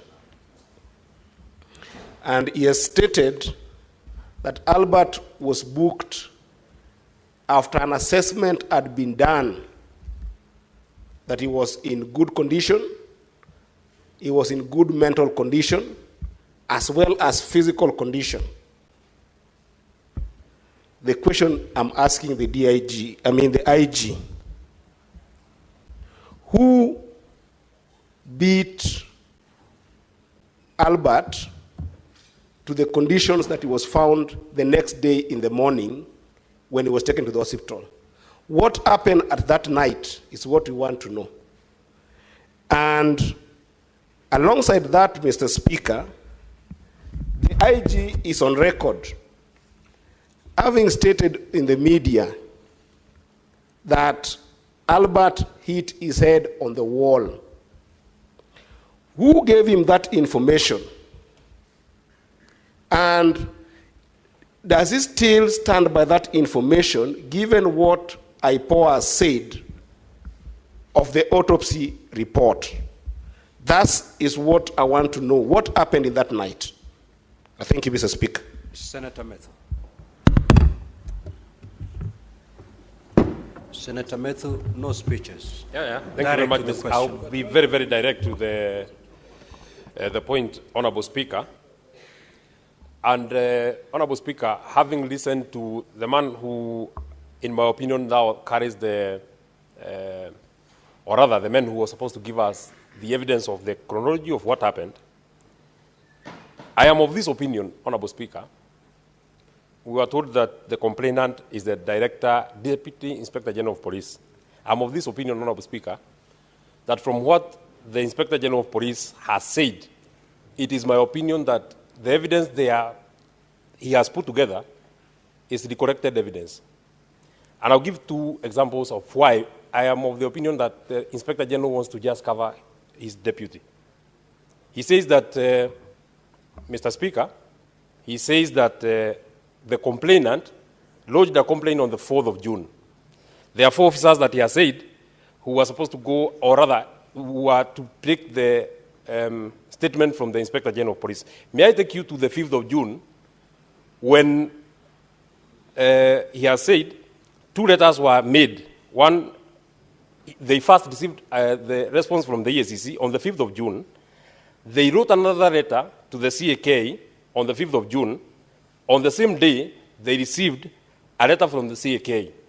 Once they were satisfied that there is a case to answer, the officers went to arrest Albert. Now, Mr. Speaker, the officers arrived in KISII at 12:55. Walking back, it is 307 kilometers from Nairobi to KISII. If indeed they left Nairobi after they were satisfied, unless these letters were being done before government opens offices, I know that government opens offices at 8 in the morning. If they did a letter, for example, to the CAK at 8, and they got a response at maybe 8:15, if the government is so swift, then it means that they drove to KISII in less than 3 hours. This, Mr. Speaker, cannot have happened unless there is further evidence that of how. No, we have been told that they didn't fly. We have been told that Senator they drove Methu, to KISII. don't engage your colleagues, just proceed. Oh yeah, they drove all the way to KISII. And they got to KISII from what the Inspector General of Police has told us at 12:55 hours. Honorable Speaker, that already raises eyebrows that this evidence has been reconstructed. This is not original evidence. This is not a true record of what happened to Ojwang. And I am very sad that the Inspector General of Police, in my opinion, I'm giving my opinion, a parent who is here. Just ask your question. So that is my question. My second question. And Honorable Speaker, I don't know why colleagues have a problem. Order, honorable senators. Just one, let me just direct you. I will not take any points of order. We have just suspended the sitting. We are here not strictly enforcing the standing orders. Allow the honorable senators, you've made a basis for your question, proceed to ask the question. You know, Mr. Speaker, we are here because we want to know what happened to Albert Ojwang. If any information can help us know what happened to Albert Ojwang, then it will help us move. Maybe finally, may I know from the Inspector General of Police, once it was established in the morning that Albert was unconscious and he was being rushed to hospital, the choice of Mbagathi Hospital instead of Kenyatta National Hospital, just a question to maybe to help in the investigation, because I've seen from Central Police Station to Kenyatta National Hospital via Hospital Road is 5.1 kilometers. To Mbagathi is 5.8 kilometers via Valley Road. Mr. Speaker, I would have imagined that there are better facilities and there are better facilities at Kenyatta National Hospital, and being a hospital that is nearer the Central Police Station, Honorable Speaker, I would have expected that is where Albert would have been taken. Thank you. Senator Osotsi.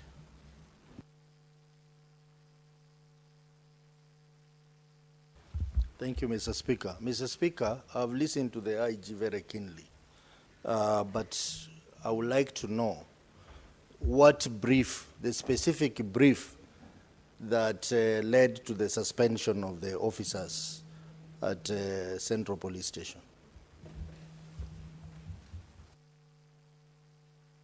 Senator Bone. Mr. Speaker, my first one is to CS Murkomen.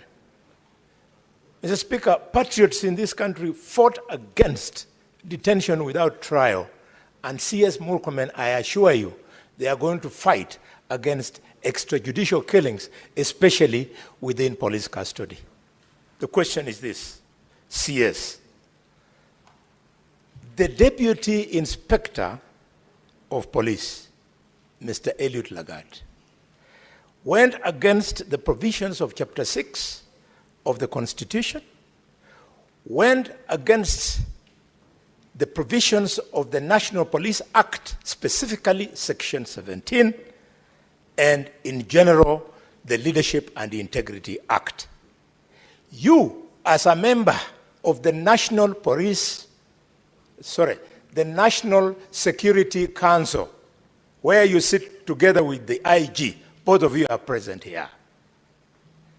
Why have you found it difficult to advise the necessary authorities that Eliud Lagat be dismissed from service? My next question, Mr. Speaker, is to to the IG Kanja. IG Kanja, Kenyans who know you, we have a lot of respect for you because you are the officer, unknown to some people, who defeated the terrorists at Dusit 2 Hotel. We know you as a serious police officer. We've been wondering why these killings under you, and now that Lagat is the person we have found to be who he is, we can now very well see who has been undermining you. I therefore want to appeal to you. Tell this country, a spokesman by the name of Mushiri Nyaga, the police spokesman, he misrepresented material facts. He attempted to conceal this killing. He went and interfered with the circumstances of the crime by stating that Omondi Ojwang hit his head on the wall.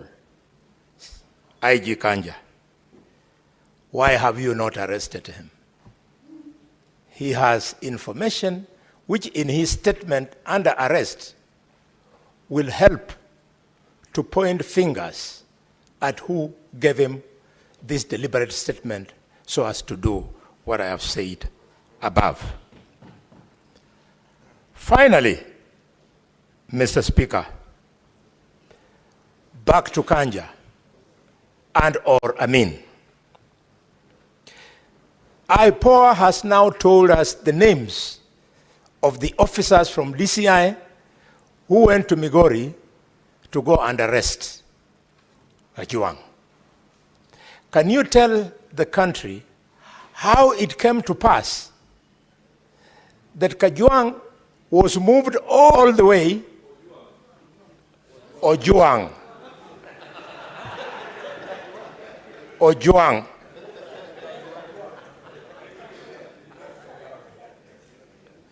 that Ojwang was moved all the way, hundreds of kilometers, contrary to the provisions of normal procedure that would have required that he be taken to the nearest police station in the jurisdiction where he committed, quote unquote, the said crime, and that if he needed to be moved, a magistrate needed to give permission for him to be moved all the way to Nairobi.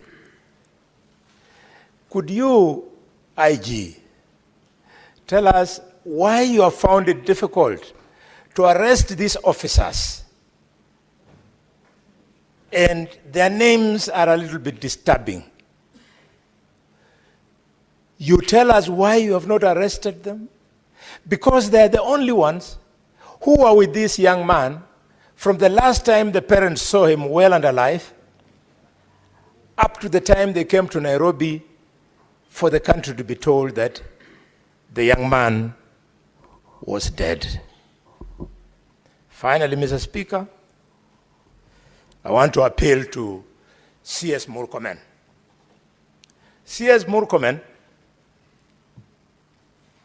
the National Security Council, where you sit, is charged with promoting and guaranteeing security of the country. And you have the audacity to come and face the Parliament of Kenya and tell Kenyans that you don't see, you don't know. CS Murkomen, please, for the respect of this young man, you are yet to grow a child up to the age of 31. Can you immediately resign? You are not fit to be in that docket. Please, I beg you, it is not personal. And if you think I'm joking, you are a well-read man. You know that in 2011, in Tunisia, a street hawker by the name of Mohamed Baouzi was killed. And people came into the streets, and the government of President Ben Ali was overthrown. You truly don't know what you're playing with. Please resign. You cannot be an inspiration to be in cabinet. Senator Mazayo.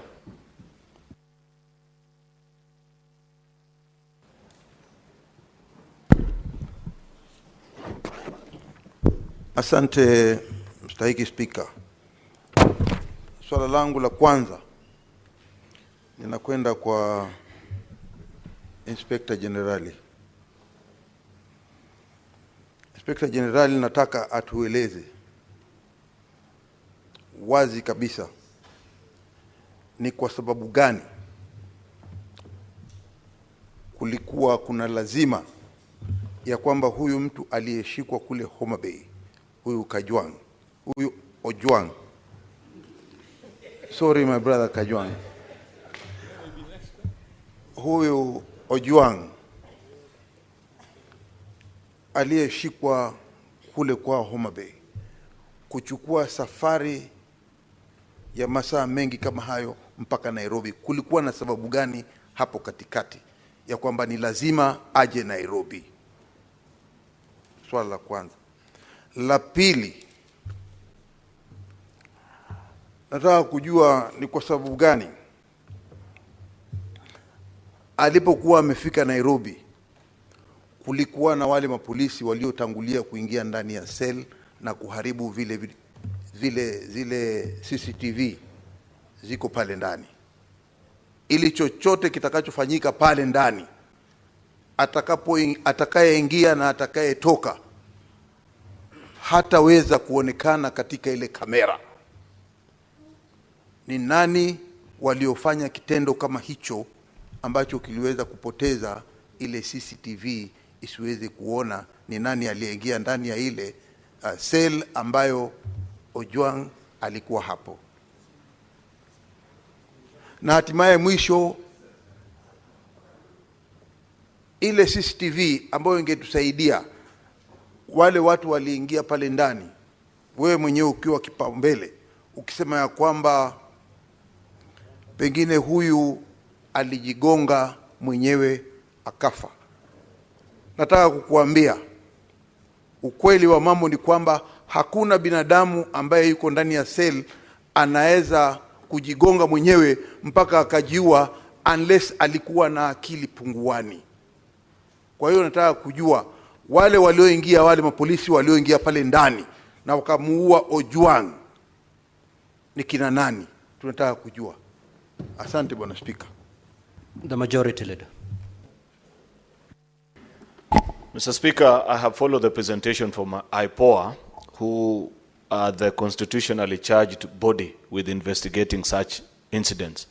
However, I found their answer to be a bit too vague, Mr. Speaker, because of no specific reference to certain critical things that the country wished to know at this particular time.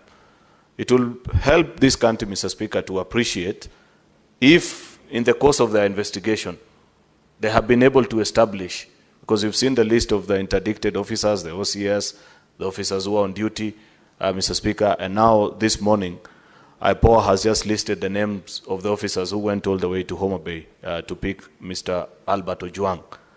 Mr. Speaker, from IPOA's records and the investigation, wouldn't it have been beneficial if the representative, the vice chair from IPOA, would have let this House and the country know whether, in accordance to the investigation, by the time Albert Ojwang arrived at Central Police Station, what was his state, Mr. Speaker? Second and most importantly, where are these officers, both the OCSs, Mr. Speaker, not both actually, the DCI officers that picked him and the officers who interacted with Albert Ojwang in the course? Have they recorded their statements, Mr. Speaker? And by when do we expect that we will see, Mr. Speaker, the conclusion of this investigation, the closure of the file, forwarding to DPP for people to be charged, Mr. Speaker? If I could get those three specific items, Mr. Speaker, then I will appreciate and know that for sure something is being done to give justice to the family of this deceased young man. I thank you, Mr. Speaker. Senator Kajwang. Mr. Speaker, for the record, the name Ojwang in Luo means abandoned, neglected, and raised in hardship. And clearly, you can see it has come to be true in the case of Albert that we are talking about today. Mr. Speaker, can the Inspector General of Police withdraw and apologize in this House for the assertions that he made through the formal communication by the National Police Service that Ojwang killed himself? Mr. Speaker, in my culture, suicide brings stigma, and the IG of police has brought untold suffering, stigma, to the family of Ojwang by purporting that this gentleman killed himself when the autopsy clearly reveals that he was killed in the hands of police. Can you direct the IG to apologize and withdraw on the floor of this House on the strength of the autopsy report? Mr. Speaker, secondly, there are many good officers in the National Police Service. We must agree. All the members of Senate here have one or two police officers assigned to them. And I think generally they are people of good conduct. But there are few bad apples, Mr. Speaker, that need to be fumigated. And that is where the National Police Service comes in, and the CS for Interior. has a CS done any policy directives in writing pursuant to Article 245 to deal with those bad elements? Mr. Speaker, further, if you pursue the proximate cause theory, it was a complaint by DIG Lagat that led to the arrest of this young man in Lida, in Mawego, and that led to his death. Mr. Speaker, why is DIG Lagat still in office when it is his complaint that triggered the chain of actions and reactions that led to the death of this young man? Can the Inspector General tell us why? Can the CS tell us why? Because you cannot be in office still having authority and power, and you are the person who is being investigated. Mr. Speaker, I said there are many good police officers. The stepping aside of DIG Lagat is not going to lead to the collapse of the police force.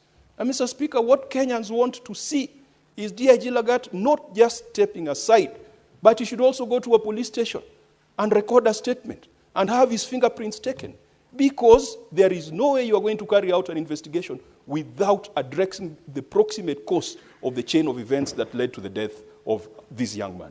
Mr. Speaker, we have been told that there are other suspects that were mentioned. There was Kevin, who was taken to Kenyanya and ultimately, I think, ended up in Kamukunji.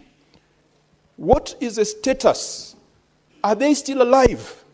Kevin, Dorcas, Peter, Douglas, Albert is dead. What about the other 4 that were adversely mentioned? Can the IG assure this House? And in fact, Mr. Speaker, we might need to issue habeas corpus so that they can be produced and we confirm that they're alive, because one of the co-accused is right now lying at the city mortuary. Finally, Mr. Speaker, the CS has pointed us to Article 245. And Mr. Speaker, the CS is an illustrious former member of this House. I have a lot of personal respect for him. We are friends, we are age mates, and I believe we operate at the same intellectual bandwidth. But I fail to recognize when he becomes the cabinet secretary, Mr. Speaker. Because the things he spoke for, the things he stood for while in this House continue to happen unabated under his watch. He was very articulate and eloquent when talking about the killings in Elgeyo Marakwet, in Baringo. They are still happening today. He was very articulate one time when the police came to the presence of Parliament, Mr. Speaker. He moved this House to suspend its sittings and the Speaker ordered the police to exit the presence of Parliament. That is a gentleman who's today the Cabinet Secretary. When our colleagues, Senator Malala, Senator Lelegwe, Senator Lagat, were arrested on the eve of an important debate, the then Senator Murkomen was passionate, articulate, eloquent, citing the relevant provisions of the Constitution, and moved this House to adjourn until the rights of our senators were observed.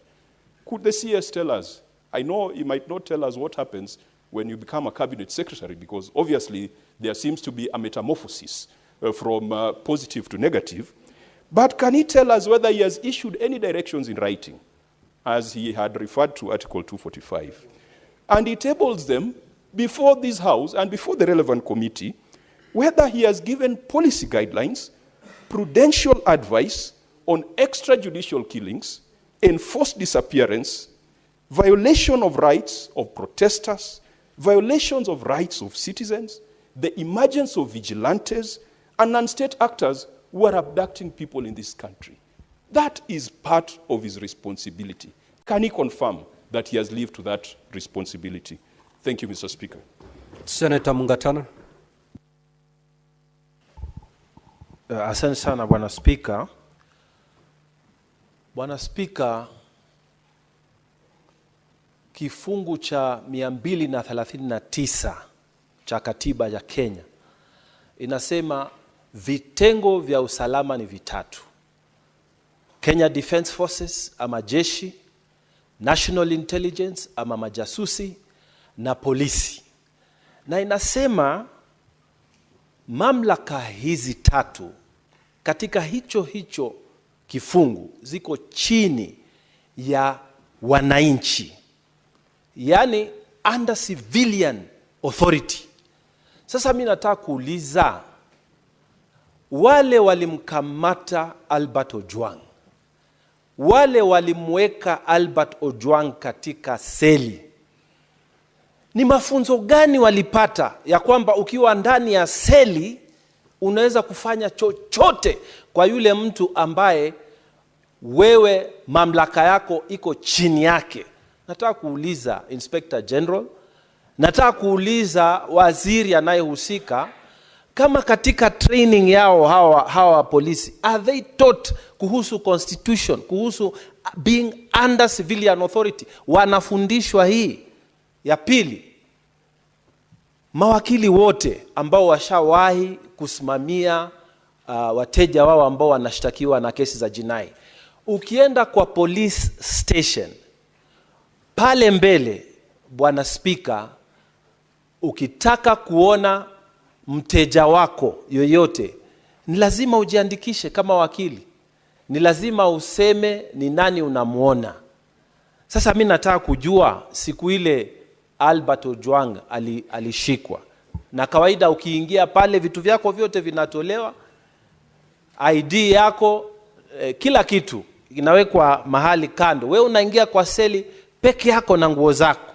Swali nataka kuuliza, polisi watuambie, Inspector General, walikuwa watu wangapi katika ile seli? Kwa sababu huyu mtu tumeambiwa amepigwa ama amekufa kwa sababu ya maumivu aliyopata. Sasa either alipigwa na wale wenzake ambao walikuwa wako hapo ndani, ama alipigwa na polisi ambao walipata nafasi ya kuingia. Kila mtu ambaye anaingia pale lazima ajiandikishe. Tunataka kujua IG wa polisi, ile kitabu ambayo ukitaka kuingia kwa seli unaandikishwa, kiko wapi? Na ni askari gani walipewa nafasi ya kuingia? Na ni watu wangapi walikuwa ndani ya sel ya Albert Ojwang? Haya maswali tunataka yajibiwe. Wakenya wanataka kujua ni nini iliendelea usiku huo ili asubuhi huyu kijana awe amefariki. Asante, Bwana Speaker. Senator Mogeni. Yes, thank you, Mr. Speaker. Mr. Speaker, the people who have appeared before us this morning have sworn, I believe Mr. Amin swore through a Quran, and the others lifted a Bible. And when I had read a Quran, sometimes the Quran strongly condemns murder. And the Bible, C.S. Murukaman, you are a Christian, it says, thou shalt not kill. So this matter is painful. This is an extraordinary sitting. Mr. Speaker, the people who started the events that led to the murder of this young man, who is the only son of a fairly elderly parent, who are from the DCI. And when he was picked from Homa Bay, I believe he was first taken to DCI. And Mr. Amin, I want to look at you, and you are a Muslim, and you have children. All of you have children. I also have children. Nobody will have any joy when you see somebody's son die. Honorable Mogeni, the 2 hours have lapsed. I will therefore extend for a further 45 minutes. Thank you. So, Mr. DCI, I believe that at the DCI offices, you have CCTV cameras. So if we need to connect the events before we end up at Central Police Station, Mr. Speaker, the life of Ojwang stops. We can also stop everything we are doing to get to the bottom of this matter. If we had John, Mr. Speaker, can we get the CCTV cameras that will track the movement of this young man from the DCI headquarters all the way to Central Police Stations, if we sincerely want Kenyans to know the truth, so that we know whether this guy was taken to Central Police Station dead or alive. So, Mr. Speaker, we want this to be an extraordinary session. If we have to go to the bottom of the truth, Can the DCI tell us this afternoon, since you have sworn by the Quran, that you can get us the CCTV cameras that will show us the state this late man was when he left DCI, assuming that the CCTVs cameras at Central Police Station were tampered with? One. Number two, this is to IG now. This was an ordinary suspect, one IG, booked at Central Police Station. I want you to, and Murkomen, you are a lawyer, you are a colleague. And we know you have a wife and you have children. I also have children, Murkomen. So we are here pained for what the police have done. Murdering a Kenyan in a police cell. Somebody's only child. How heartless can you guys be in the police force? So we want to know why. Why was this young man, Ojwang, booked alone in a cell at Central Police Station? If this was not covered up. Finally, Mr. Speaker, this person from IPOA, you are a vice chair. The chairman of IPOA knows that we are investigating a matter where a Kenyan has been murdered in a police cell. A safe haven for any criminal. When you go to a police cell, lawyers will know it's a safe haven. Mr. Speaker, I want to know this afternoon, where is this chairman of IPOA? Mr. Speaker, where is the chairman of IPOA? When we have adjourned every business to address this matter, where has he go? What is that so important business that he can travel out of the country instead of coming to the house to give us the answers that we are seeking? Finally, Mr. Speaker, this is to CS Murkomen. Because you are a colleague, we were with you here last session. You know chapter 14 as a total 10 articles, 10 of them. You know that Article 240 establishes the National Security Council. If you read Article 4, Article 240 is about Article 3. It says the council shall exercise supervisory control. Supervisory is a verb, an action word, a to-do word. So it says the National Council shall supervise all the police units. So how can you come here, CS, this morning to tell us that the government of the Republic of Kenya has no eye, can say nothing? When the Constitution commands the police units to respect human rights, the rule of law, and fundamental freedoms. Fundamental freedoms demand that if I'm a suspect, arrest me, take me to a police station. If there is a crime I've committed, take me to a court of law.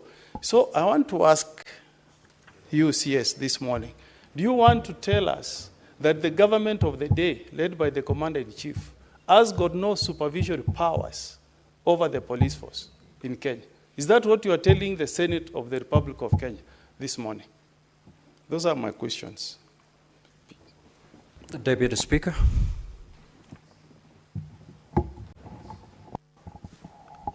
Honorable Speaker, I did want to join my colleagues in addressing this matter.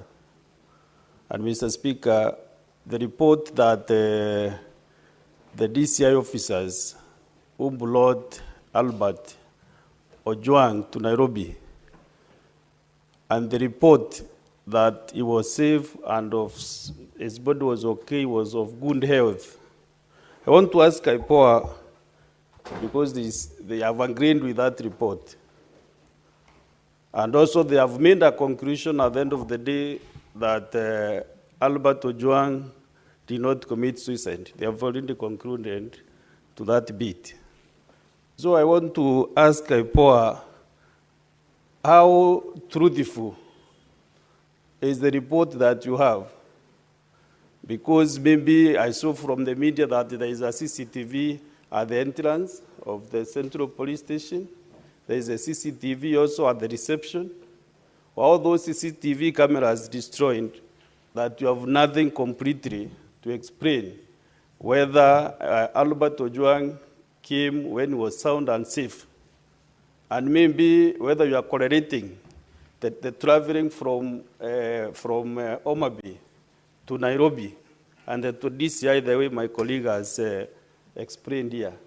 So, because if you are investigators, you know, you cannot give us half-baked information. Just tell us exactly what has been happening. And because you are vice chair, you know, the chairman could really be the person to pin down. But because you are the vice chair, there are some things maybe even you have not privy to what is happening. Where is the chairman? Where is he that he cannot attend this important session?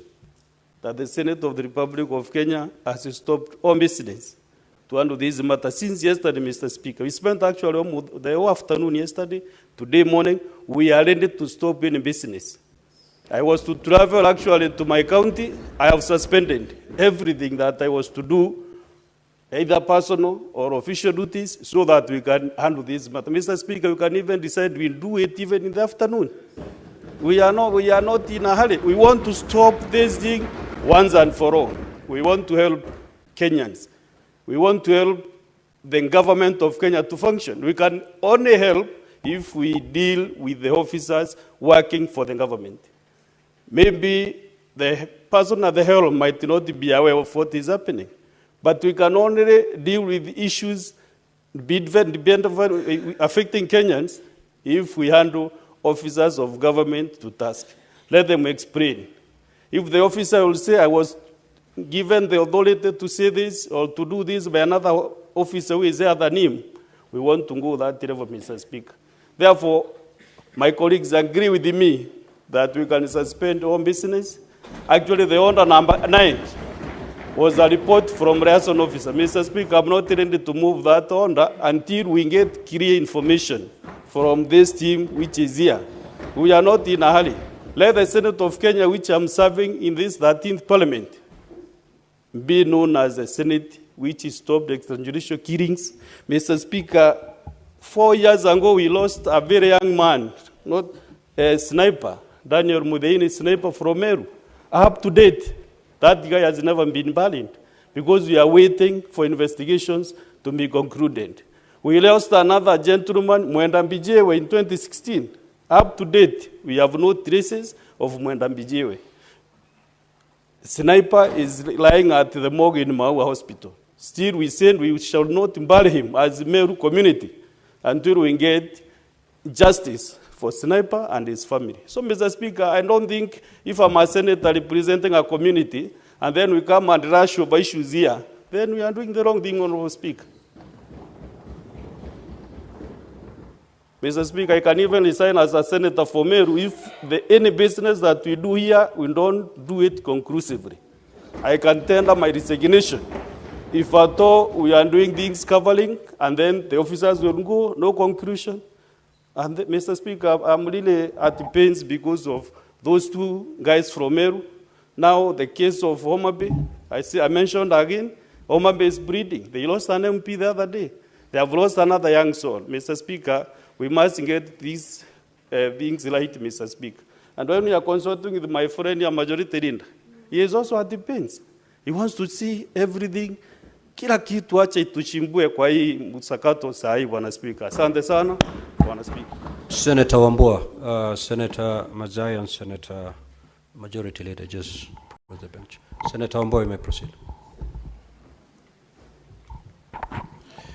I thank you, Mr. Speaker. Mr. Speaker, first I